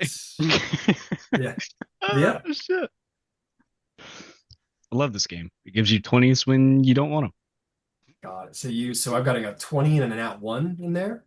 They just cancel, right? No. The regular day. Let's do it this way. Roll me a D100, both of you, and I'll pick my favorite. We're doing fucking D200 rollies. I just rolled a 1 on the Really? D100. No way. 65, just 3 shy of a nice.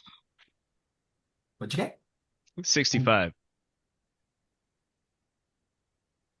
I think considering what just happened, what was talked about. That's kind of cool. But I like this still better. So as you guys are going to bed out here in Althansia, it's very easy to see the Aurora Borealis. The ribbons of the Moonweaver, some might call them. Beautiful at all times. They're there out here. And they seem to point to the mountain that these people descended from. And you go to sleep. You dream. And Zevriel, maybe you dream of dwarves. And maybe these dreams aren't all yours. Maybe you're shown that culture. You kind of wrote a reflection on the culture you've shown about how dwarves don't get sad, they get angry. Mm. They don't forgive, and they don't forget, and that's how they keep going. And there is honor in that. And as you rise the next morning, you'll look to the mountain that they pointed out was Stonefast Hall, and you could swear that where the Aurora Borealis, it kind of ended there, right? Near towards the mountain peak, as if the aurora itself had like revealed or melted something away. You see what looks almost to be like,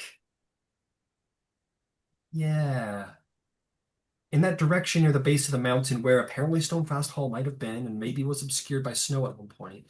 You see a carving that could be seen even from here miles away, which you expect is massive, a helmed dwarven head with a beard that would hang low to mark Stonefast Hall proudly.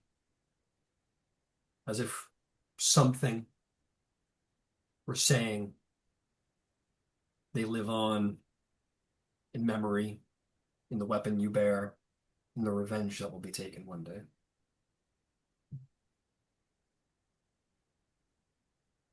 Yeah, I think he just fuck yeah. No, but it's definitely I think he kind of without looking at the mountain and kind of holding the weapon and like feeling it in his hand.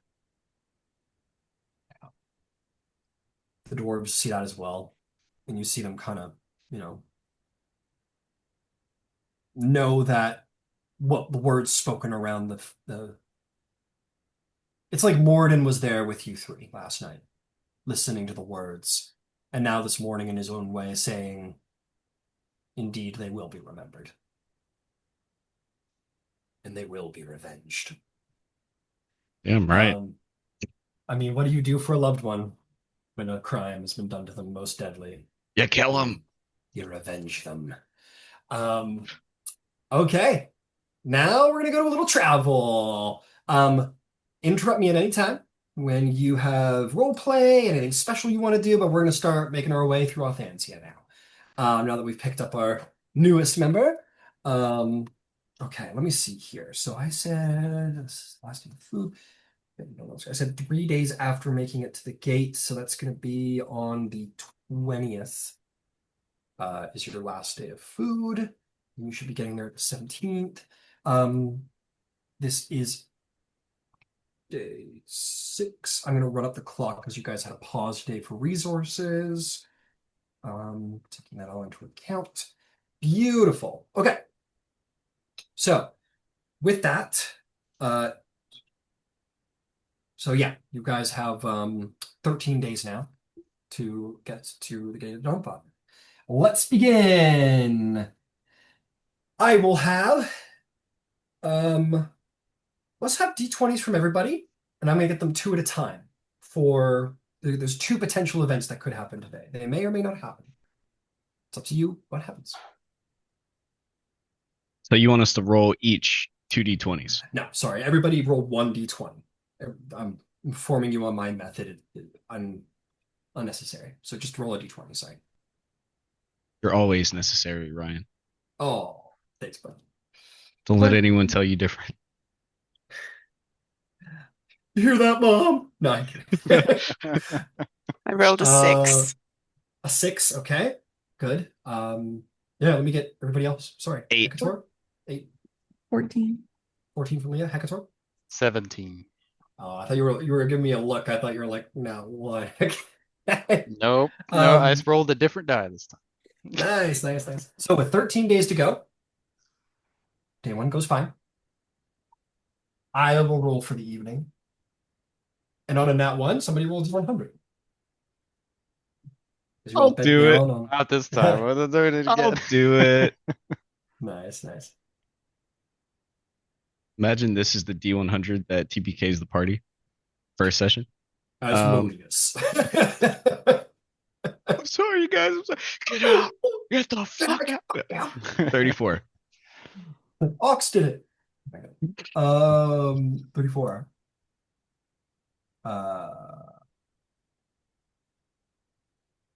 It's only a pit Interesting. fiend. That's it. Um, ooh, this one's actually a little rough. Uh-oh. It is a pit fiend. I'm back to finish the job. Oh god. Okay, you guys Missed me. missed me, motherfucker. All right, let me just get her ready.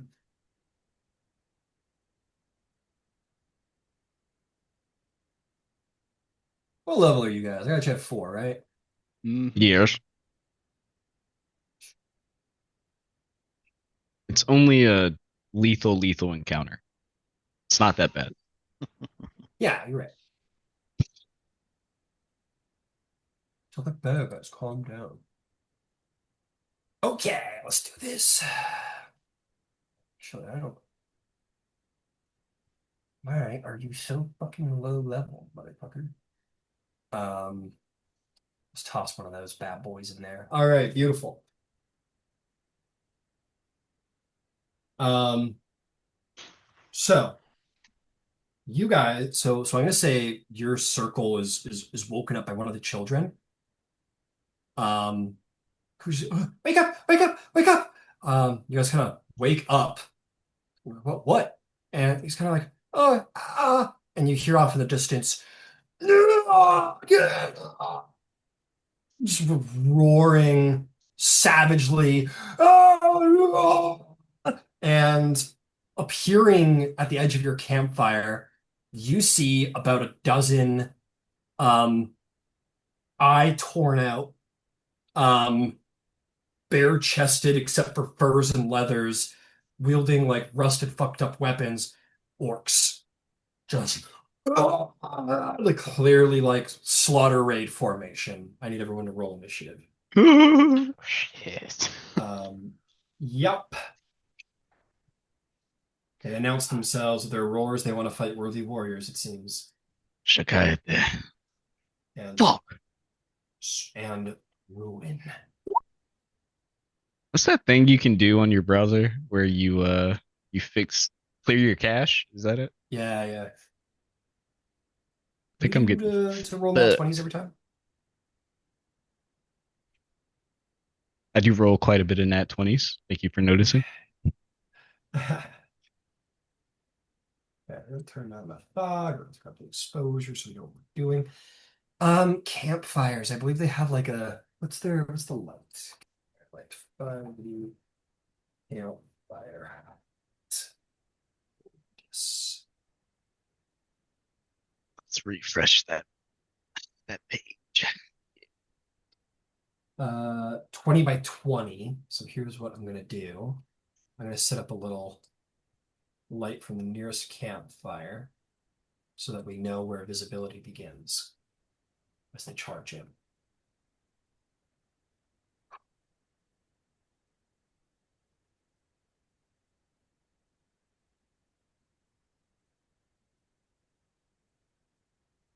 Oh, so that orb is like where we can see them? Yeah, that is an orb of visibility. So anything, and that includes dim light. So anything beyond it is considered pitch. Mm. You can hear, but anything beyond that's considered pitch. Oh, fuck, lad. Oh, fuck me. Fuck me, right? Okie dokie. Let's do this.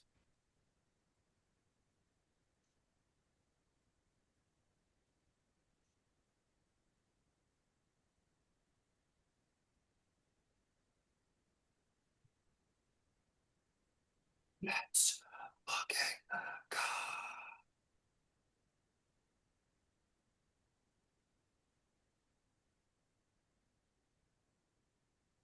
Oops.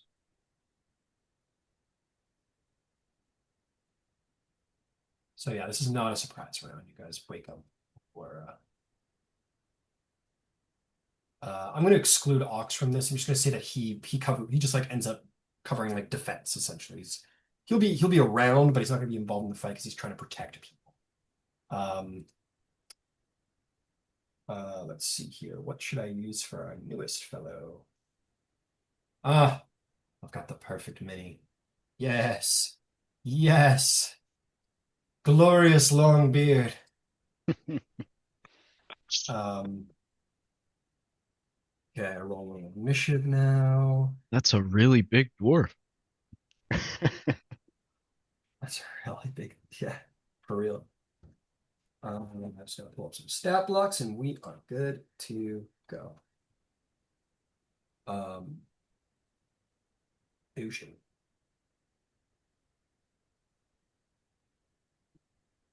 Oh,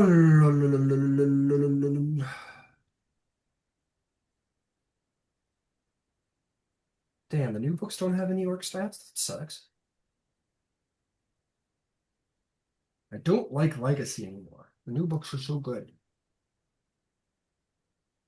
They Probably are because good. orcs nowadays are bankers and Yeah, for real. scientists. You're right. They try to be more inclusive. Orcs aren't allowed to be bad guys anymore. Too bad. We're in the Calamity. Back to the basics. Hmm. Um, Goblins are evil. Orcs are evil. What else could be evil out there? Okay. I gotta roll. Probably humans, most likely. Always. Yeah. Probably the most evil. Yeah, but they're like subtle, fuck themselves over evil, you know what I mean? Yeah. I don't think they're evil so much as fucking stupid. Them short-lived folks. Fuck 'em. Bag 'em. All right. Who rolled a 20 plus? 21. 21. Yeah. Same brain. Who rolled a 15 or above? Damn, guys. Who rolled a 10 or above? 13. What's your dex modifier? Modifier? Yeah. Or score, whatever. My dex score is 14. All right, you'll go first before the commander. Um, these guys will go right after. Who rolled a 5 or above? 8. 7. Oh. 8. 7.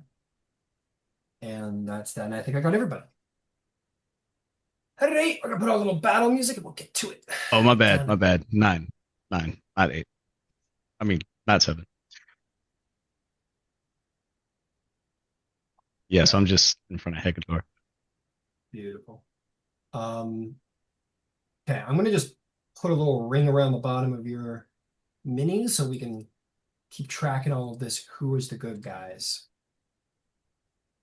And who is the bad guys? I'll put reds around my. Actually, I'm gonna put orange around my bad guys so that when they die, they're reds. Not that it's very easy to see either way. That Okay, battle axe was a +1 battle axe, right? Mhm. correct. Okay, Lumira, you hear the roar, and for whatever reason, you are just like the first one up on your feet. What do you do? I'm obviously going to stand up and start looking around to see if I can figure out what it is. I will say you're already up on your feet at the start of Yeah. combat, no problem. And like I said, you look over to the edge of the camp light where you can see just appearing from the dimness is, and remember, orcs have existed and they have been generally considered good folks. None of you have lived in a Sealra. None of you have lived on the ground in a Sealra, especially. So maybe things are different here. But these orcs do not look like they're here to ask for food. They look like they're here to fucking kill everybody. What do you do? All right, so can I see who can I see? Can I see the first three? You can Oh. see at the front is the biggest, meanest, baddest looking of the bunch, who is in chainmail, and has a great axe over his shoulder and is roaring loudly. Behind him, orcs in furs, essentially, that they've probably taken and hunted, wield great axes and javelins. So you can currently see these 5 guys, and that includes the orc chief. Where could I throw a web that would get the orc chief and as many others as I could? Probably right underneath them. Let's throw down some webs. Battle music? Question mark. I got battle music going. Can't hear it? Nope. You probably had that shit going for a while, huh? Battle music? Yeah, here, let me make sure I'm sharing sound real quick.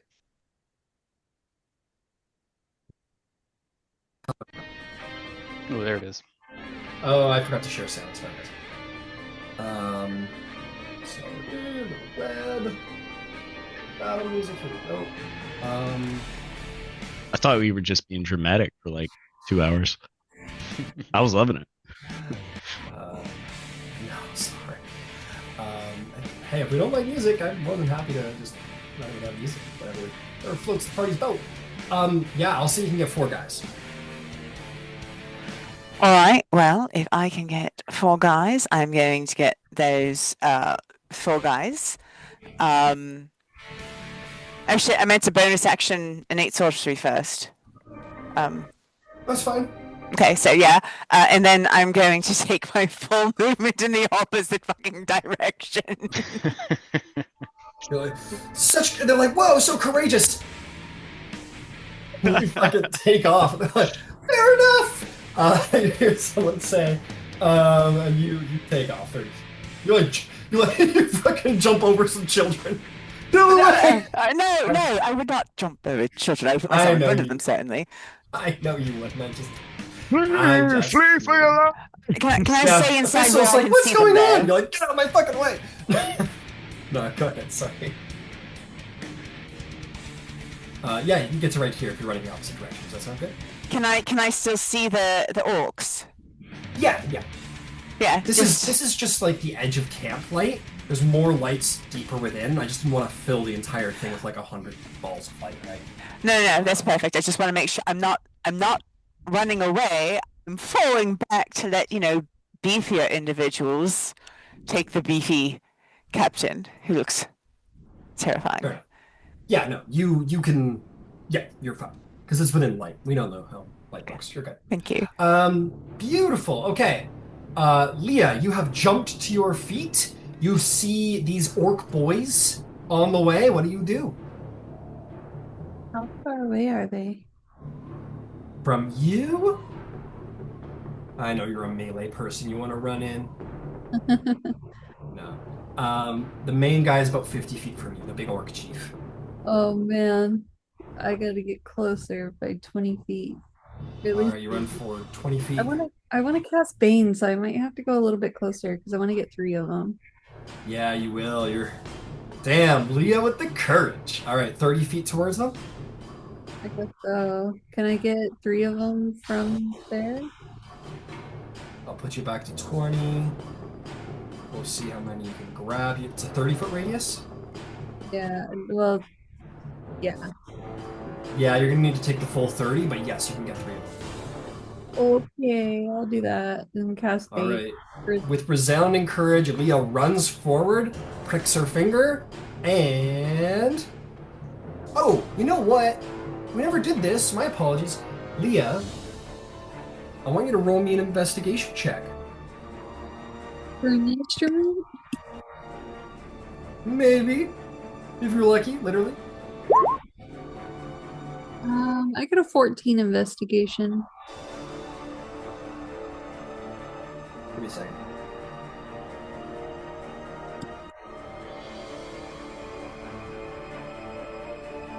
No, that's too. I'm not gonna do that. Hang on.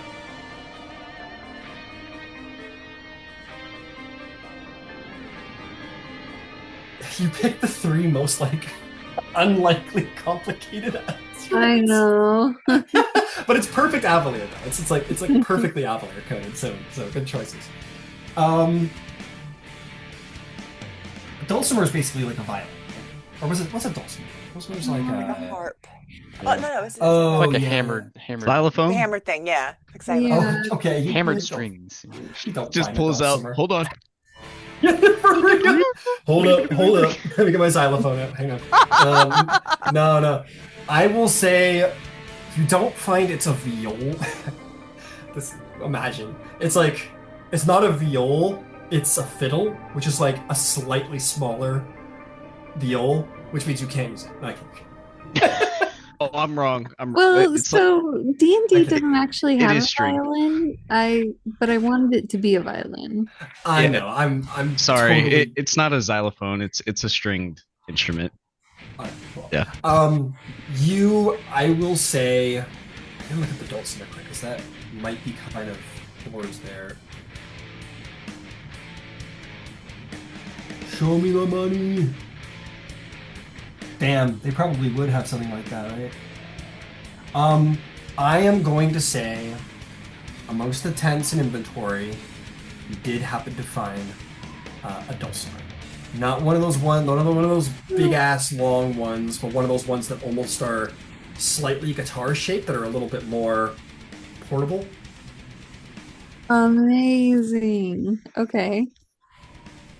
No, you know Actually, what? It's totally one of those dulcimer that does look like a bit like a guitar a little bit. It's got like the sort of bit large body at the bottom, but has that like massively long neck. That's what you find. I think that's very sort of Mongolian. So we're gonna say that's what you find. okay, cool. Yeah, if I can play it, I'll give it a try. Hell, hold up. Ding ding ding ding ding ding ding ding ding ding ding. Ding, ding, ding, ding, ding, ding, ding. No, you've already done all that. Well done. Yeah, you whip out your dulcimer. What do you do? You guys, Bane. Bane. You play a little song of Bane. Wisdom saves, right? No, Charisma. 50. Prisma, even worse, right? Natural 20 on the boss. Ooh. Ooh, shit. I'm sorry. 17 on the second guy. And a natural 2 on the last one. One of them does get paid. Oh, that's Bane upon you. Is there anything else? yeah, I'm gonna bonus action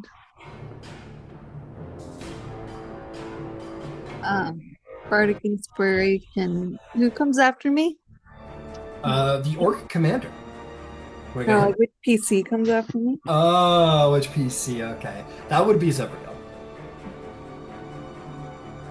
Zephyriel. Protect us once again. All And, right. I'll give you a Bardic Inspiration, yeah. Smite them. Smite them all. Once again, I've never done it. There's a lot I don't remember, it seems. All right, so that brings us to the War Chief. Oh, I gotta roll dex saves for all this fucking web. Dex saves, right? Dex 16. Nice. That's a failure from. Oh wait, I forgot. They've got. Come on. Where are you, D4s? It's fine. I'll get one over here. They had originally cast Bless on themselves before running into this battle. So by the power of Bless, Orc Chief does succeed.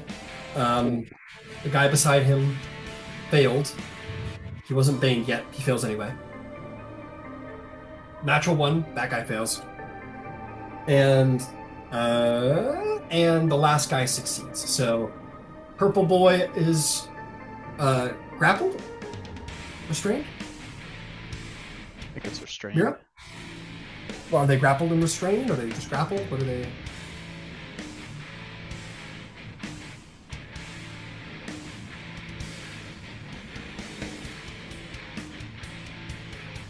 think it's just That is mutation. You're muted. They are restrained. restrained. Even better. Okay, fantastic. So that will bring us to Big Boy Commander. Yeah, Leah, you ran up. Leah, showing as courageous as she's ever been, shows up and says, like, I don't know. What does a Bane sound like as Leah plays her instrument? Does she say anything? Is there a specific kind of music that is played? Give us some flavor, Leah. She's like, no. Sorry, I was muted. It's like, It's pretty intense chord striking, I'd say, and she'll tell them to be gone. be gone. He says, "Me be gone! Me be gone! I ruin you!" And he's gonna charge Leah. Convincing argument. Convincing argument. It's got a point. Not a good point. Not a point. He's gonna run in. Great axe over his head. Or you know what? Actually, I take it all back. He's got a way better feature. He's gonna step out of the web for half speed. And he is going to say, "We don't leave! We kill! We kill!" Oh, and he's going to battle cry as an action, allowing each creature of the war chief's choice within 30 feet who can hear him gains advantage on attack rolls until the start of his next turn. The war chief can then make one attack as a bonus action. So he will have run up to you as you war cry, just kill them all! And he's going to run up, swing on you with his great axe. That is going to be 22 to hit.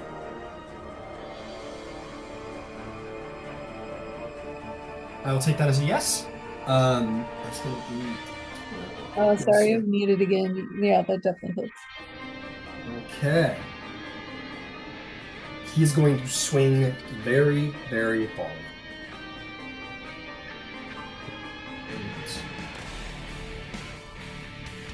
That is going to be 11 points of slashing damage. Leah, this is the first time in your life that you have taken like a devastating, like bodily wound. You feel the bite of a blade rending through your skin and flesh, and white hot pain rips through your body as his axe lands, not center enough to kill you, but certainly well enough to wound you. And with that comes the orky fellas. This guy, in all of his anger, is going to try and get out of the restraint. Does a 14... Oh, did we say what the PC is? 16. 16. He's going to remain stuck. The guy over here is going to try and get out too. He's both baned and blessed, so this will be interesting. His blessing was very good. That brought him to a 15, but that's not enough. And then Bane drags him down regardless. So those guys will remain restrained. This guy's gonna run 30 feet. He's gonna use a bonus action to use the aggressive feature, which means he allows him to move up to his speed again towards a hostile enemy. Hostile being specifically the word. He is going to charge Hecator. And he's going to come up a little short. Hostile is important. These people aren't hostile, they're afraid. Is there anyone that I can see nearby who could be considered hostile? He is good, he's good, he's good, he's good. These guys aren't hostile. Bar sight is crazy. Give me a second here. I want to see who's potentially hostile.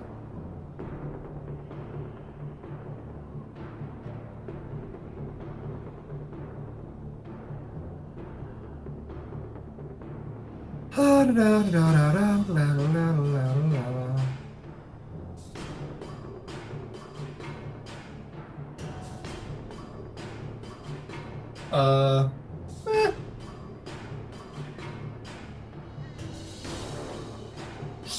He'll, you know what? He's just going for Hecator. He's gonna run up to here towards you, Hecator, standing over your mother, by the way.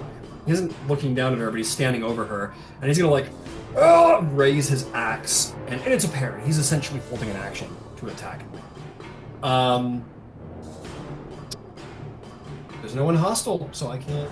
I'm gonna be fair. There's no one specifically hostile. That will bring us to this orky boy, who's going to run in. Doesn't need to get all the way in. He sees between your ranger. This is your ranger, who is who's really hurt, and the old orc woman. And he chooses between the orc woman and the ranger, and he's going to turn to the wounded ranger. Where is he? Come on. I want to get him out. Your pal, the nearest Stone Shade, who has looked over, giving you some guidance here and there, and has looked over Oscar for the most part. Although his stat block is not quite a commoner. The orc will have advantage on him because of the war cry. Most certainly a hit. For orc do big damage. That is going to be 4, 3. That's going to be 7 points of damage to your ranger, and he is bloodied in that moment. Slashes him, cries out. Yeah, he's pretty damn hurt. That's going to be that guy. That guy's stuck. That guy's stuck. This guy's not stuck. But we're in the business of slaughter. It's harder to get out that way, so he's going to go this way. 5, 10, 15, 20.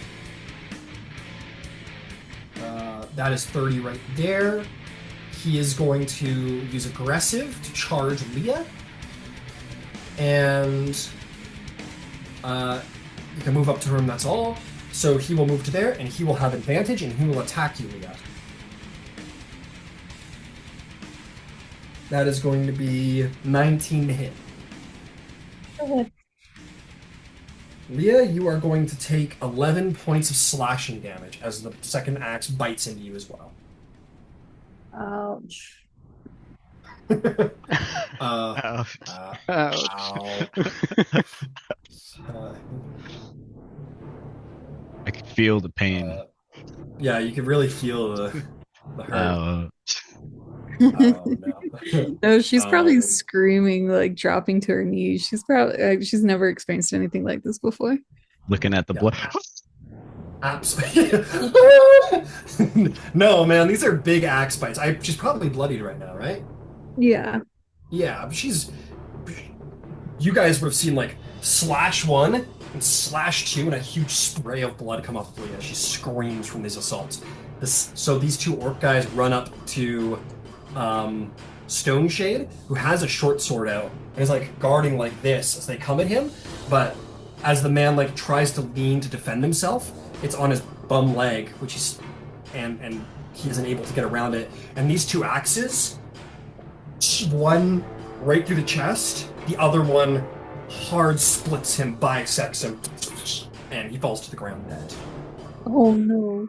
Ranger Stone man. Shade has died, defending commoners, defending other members of the refuge. That is going to bring us to Zavrea. You draw the Dwarven Battle Axe, you see the helpless being harmed, and you see these mad, angered orcs attacking. What do you do? How far is the commander from me? The commander, if you mean to run to help Umira, Oh, it's the opening round. I like to give the 5 feet on the opening round because that's just positioning. That sucks. I will give you the 5 feet. You can run into melee with the commander and his buddy there. You can get to him. You Okay. would have to run through opportunity attack, though. I'm not gonna spare you that. Yeah, I should probably start with him, then make my way to the commander. Let me check on a feature really quick.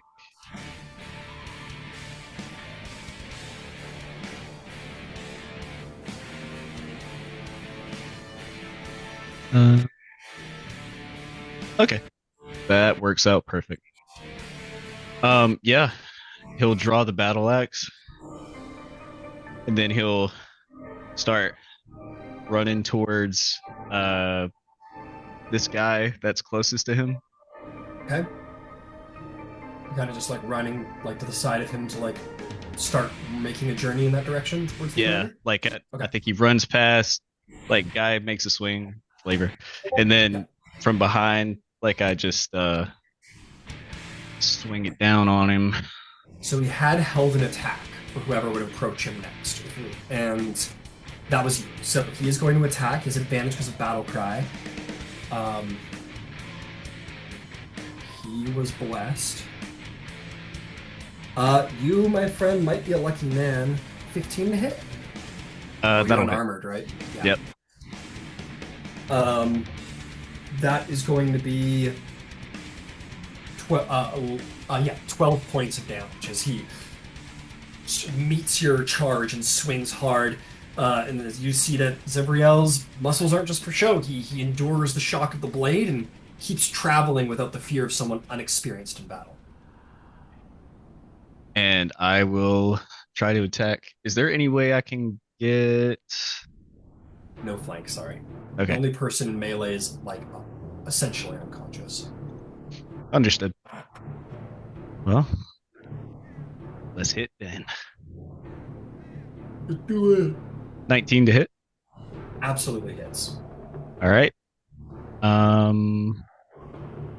He's struck, uses the so as he's struck, he uses the opening made by the orc to draw the axe. Blood is spilled. Damage? That'll be 13 damage. 13 slashing damage. Well done. The guy is heavily wounded, but still alive as you strike him this way. Okay. Would you like to continue to travel over next to Leah? 1 second.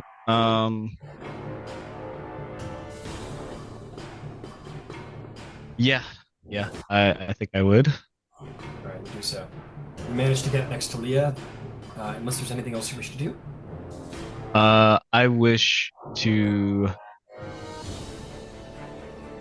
call out the commander, and I will use a bonus action to cast Compelled Duel.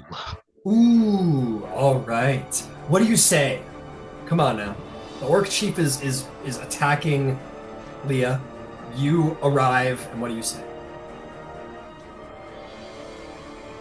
You think it's all right to kill poor, defenseless innocents?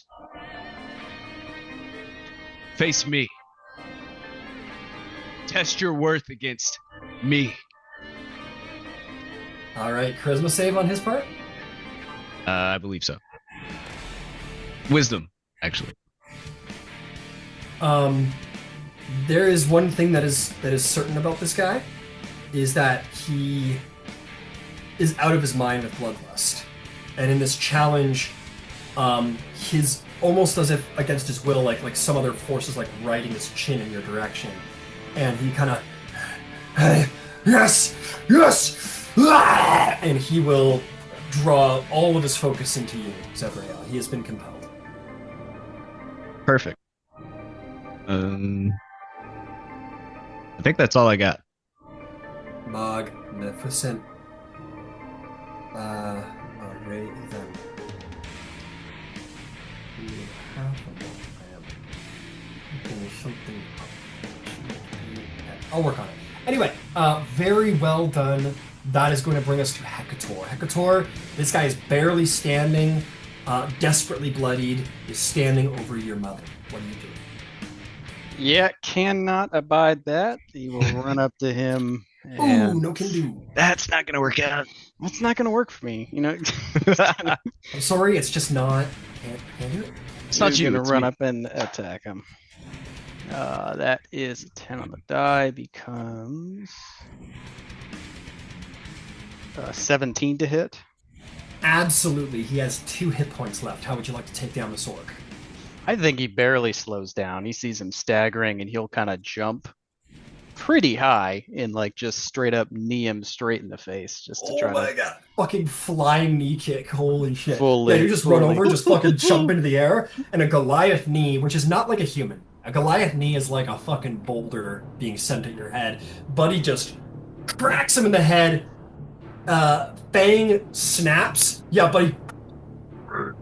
And I'm gonna say he travels with your knee, and as you come into land, you land knee first, which is Oh, like yeah. with his skull between your knee and the ground, Just- and there's this absolute fucking like cracking, like skull breaking mush as you crack his skull, and then your other heel came down next to it, and you just push off and keep going as your knee just like rips from the fragmented skull, and you keep running. Excellent. Yep. Absolute brutality. That's a So strong knee. He'll do that and then keep running forward and see this new guy, this me. This is Evrael going toe to toe with this commander, and he'll go, right, leave that alone. And he'll try to run up and attack this other guy. So we'll say the first attack was bonus action. Okay, so we'll put you at 40 behind. You have 40 feet, right? 45. Okay, so you could be here. You could be directly behind this guy. Whatever you please. Probably right behind him. All right. So then you'll get The advantage first, 'cause- sorry, the Oh, other guy. yeah. Okay. Beautiful. Yep, that guy. I would have advantage on it. Well, Yeah, I you're flanking with Zevriel. I mean, already rolled me. one die, and it was already a natural 20. So I'll Then take let's that stick with it, baby. one. I'll take that. So that is max damage on one die, and then +3, so 6 +3 +5. 14 points of damage. 14 points of damage. Okay. And that was all my movement? You have 5 feet left. And this Okay. guy with 14 damage is barely standing. Like, this guy's not walking away from this fight, but for the time being, only the adrenaline keeps him alive. Okay. Will yeah, spend the key point to do flurry of blows and try to attack one more time. Try to knock him down. Ooh, not very good. That's a oh wait, no, I've got advantage on it still. Much better. 16 to hit? Uh, Much better. 16 to hit will definitely hit. And that's against the guy who's damaged? Yeah. Then he is donezo with 1 hit point. What about this guy? How you run up and you give him a 1-2 and he's down. How does he make that happen? Yeah, I think he just keeps the momentum going, and he looks like he's about to like run past this guy, and he'll take his spear, stick it in the ground, and just wheel around and like double kick this guy right in the back of the head. Absolute master, fucking some Muay Thai, Jiu-Jitsu, absolute mixed martial arts master. Yeah, you leave a trail of bodies, my man. You guys seen Teen Titans when Robin like does the like falling flying like knee thing? first? Fucking that. I imagine that's exactly what Hekator did at his bast orc, and then you do the fucking trip, fucking roundhouse, crunch him. That orc must be is getting not old. something. Because that picture makes my knees hurt. That doesn't make anyone's knees hurt. Fuck. All Jump and right. pop on your Yeah, knees. shit, really. Christ. That is hate. Embodied. Is there anything you'd like to do with your last 5 feet? Nope, that'll be it. Beautiful. All right, so that is going to bring us to one last orc who steps out from the darkness. This one, so the chief and this one are missing an eye. This person is wearing like a wreath of human skulls and has a sort of shaman like staff, and they got magic. And this person is going to yell out something in orc. I want to get it right. Yeah.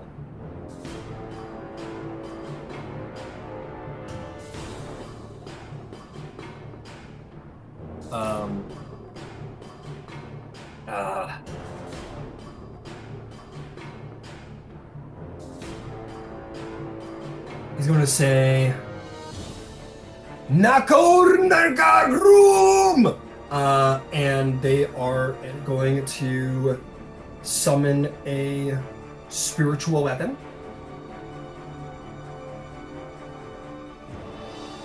Yeah, we're summoning a little spiritual weapon. This sort of like bloody, like tribal spear appears into being and is going to try and strike you in the back. Let me do it. So just for the sake of give it a shot. It'll miss with a 5. And then this person is going to come forth with their stave. How much we got here? More than enough. We'll run up behind you, or actually we'll run over here to get advantage. And we'll strike at you with their spear, which seems to sort of almost ignite in a very faint red light, like fury itself. For 16 hit. It'll miss. Martial arts, you anticipate the blow and you redirect it. Well done. That will bring us back to, actually, that'll bring us to the top of initiative, in which I'm going to deal with a couple of these people here. Oh no, get away! Oh my god! These guys all stand up and run. I'm going to say that the death of the ranger was not in vain, and it is going to allow Elder Emberhorn to get away. The two dwarves go, not in our fucking camp. And they're going to stand up and go, for Moradin! And they're going to charge in. We're Carminers with really good armor! And they're going to attack. Yeah, they're battle axe and armor and their magic weapons, so we'll see how she goes. And they'll flank. They see you guys doing it. They're like, alright! Alright! That's a hit. The other guy. That's a hit! Hell yeah. Moradin! We don't have shields, so we're gonna two-hand it. Just being very descriptive about what we're doing to you, bastard. Alright, that is a 9. Plus 1, plus another 1 is 11 damage. And these two guys run in. The one guy runs around and just like slashes down at this one orc's leg. It goes pretty much into his kneecap from the back. The guy drops to one knee, and the other dwarf runs up and just plants his axe as hard as he can in the guy's skull, and he falls dead. One orc down, thanks to the Stone Axe brothers. Love those dwarves. I really do. Too. They're I'm like a big some of fan my of those favorite guys. characters at this point. Good! Oh, that makes me so happy. I think dwarves are so underplayed, underrated. I've said that a million times. Anyway, let's see what else. I think Ox is just gonna run over and like scoop Osk up in his arms. He's say, "Everybody get back! Everybody get back!" And he's going to like just move back and start like corralling everybody away from the danger. The children are screaming and running. Yeah, so a good distance is put between the front line and you guys, which is great news. One guy takes out a wand and summons a little fire at the end. looks for an angle. Someone like grabs his arm and goes, "You can hit them, don't!" And there's a clear appearance of like some mages wanting to help, but others are like, "You idiot, don't!" And Kath Moira people are certainly opposing Avalier from doing anything stupid, which could have very well happened. That brings us to you, Lumira. Lumira, you ran back. You are with the crowd behind Ox, and you are with like the children and everything. Thistle's like right behind you, Mira. Thistle goes, guidance, and she gives you guidance. All right, so now that I know that everyone else is behind me, which is why I fell back, I will. How far away am I from Leah? Leah stands at 40 feet. All right. Let me move up to where I am 30 feet away from her. So I guess it's about 10 feet. All right. Well, 10 feet forward, no problem. Excellent. I am going to use Quicken. All right. Because it seems like a very good idea.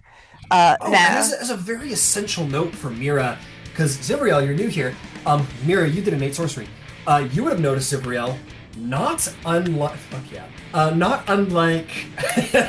let's say, not unlike the silver flames that were like at the side of the crater. Maybe a little bit more like, I don't know how to say it. Almost like artificial, or like a little bit less like created. It's like the difference between seeing like holy fire and a mage prestidigitating something similar, but nonetheless powerful. Mira's skin just suddenly ignites with silver flame, and she's essentially harmlessly emulated in silver fire. Please, Mira, continue. Sorry, just wanted to give you that aesthetic. Okay, thank you. So, I think the way that Quicken works now is that I can cast... Shit. I can't do both. Fuck. How bad does Leah look? Leah's bloody. She got fucked up. Good. Very bloody. And she's screaming. Oh, sorry, go ahead. Yeah, that's what I thought. Change that. I'm going to distance cast Cure Wounds at first level. Let me go ahead and get that to her. Right, you put your hand, you focus deeply on the flame, and the flame sort of creates like a spectral silver flaming hand fires across the field of battle. And? That will be, give me just a moment because there's more to it because I've got my flames up. Oh shit. Okay, so yeah, it is going to be 16 points of healing. We'll take Very it. nice. Nothing like being in battle and being tugged between life and death. But well done, Mira. Well done. Yeah, you probably saved Leah's life. And then let me just look around to see, because I don't want to be in the middle of it. That's not really what I do.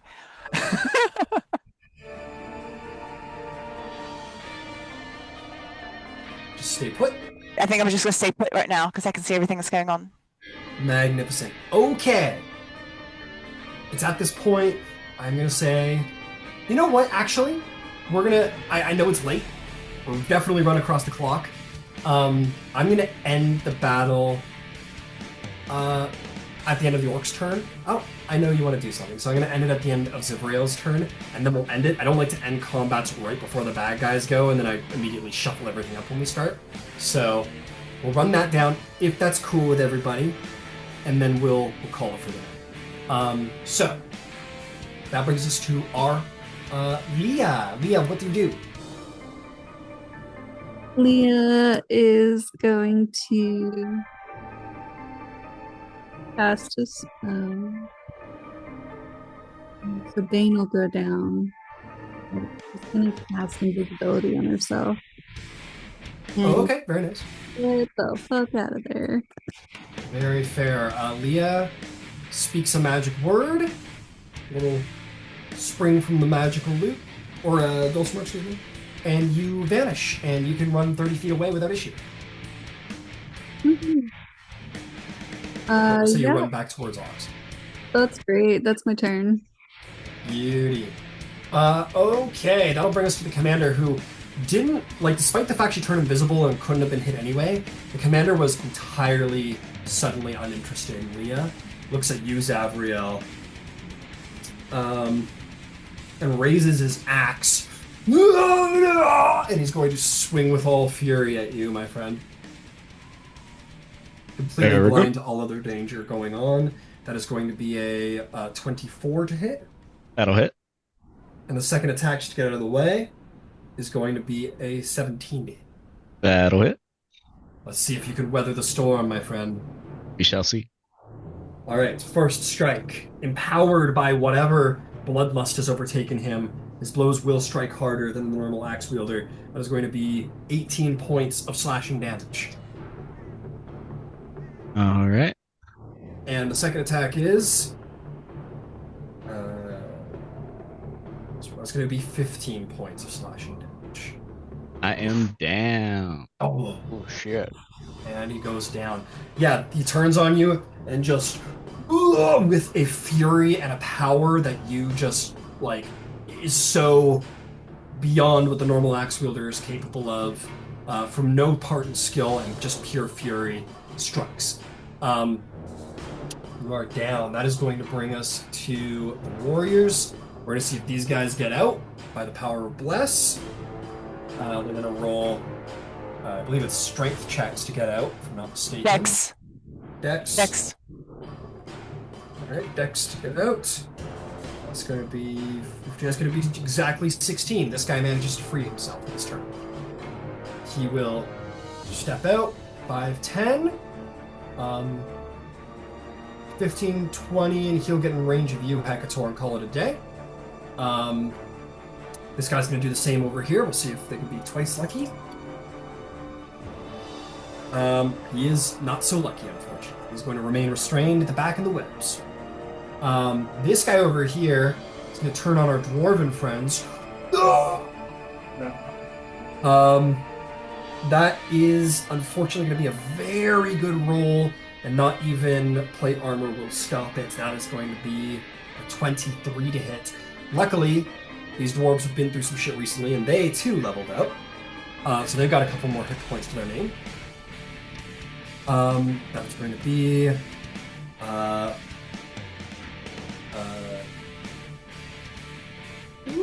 okay, here we go. That's going to be 5 points of damage, which would have killed the commoner, but not the remaining Stone Axe brothers. He is bloodied instead.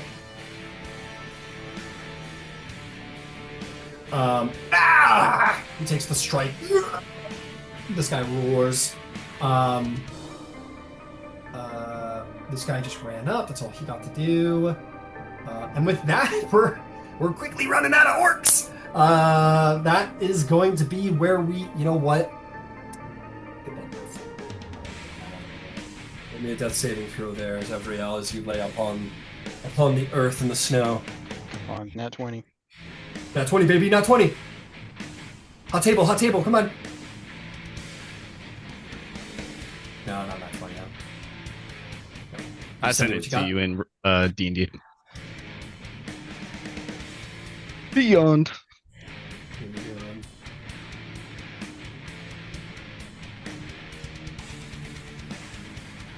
Understood. Not a nat 20. And with that, we are going to call the session.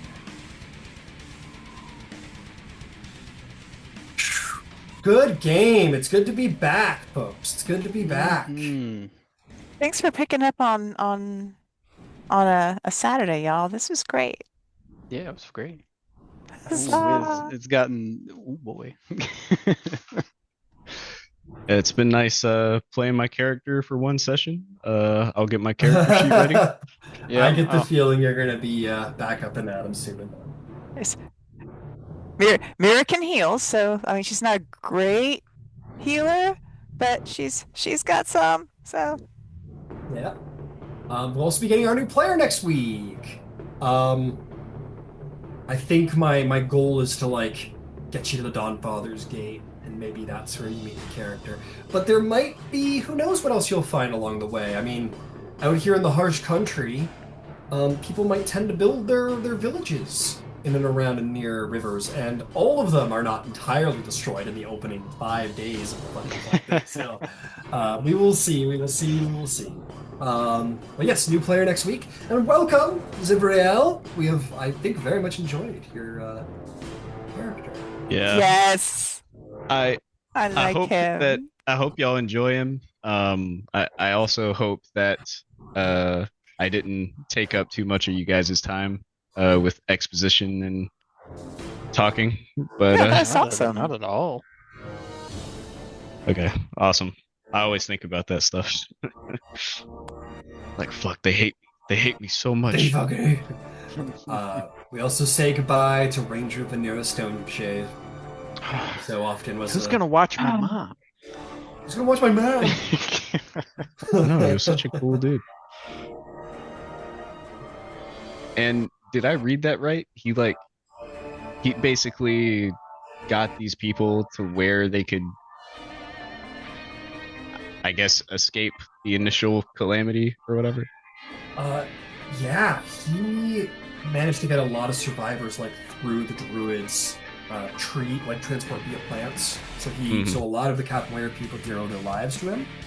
And then he lended his knowledge to the party to kind of help him out here and there. But unfortunately, his leg was like really badly wounded in the initial teleportation, and it kept him from being able to be the main character of the story. Damn. Yep.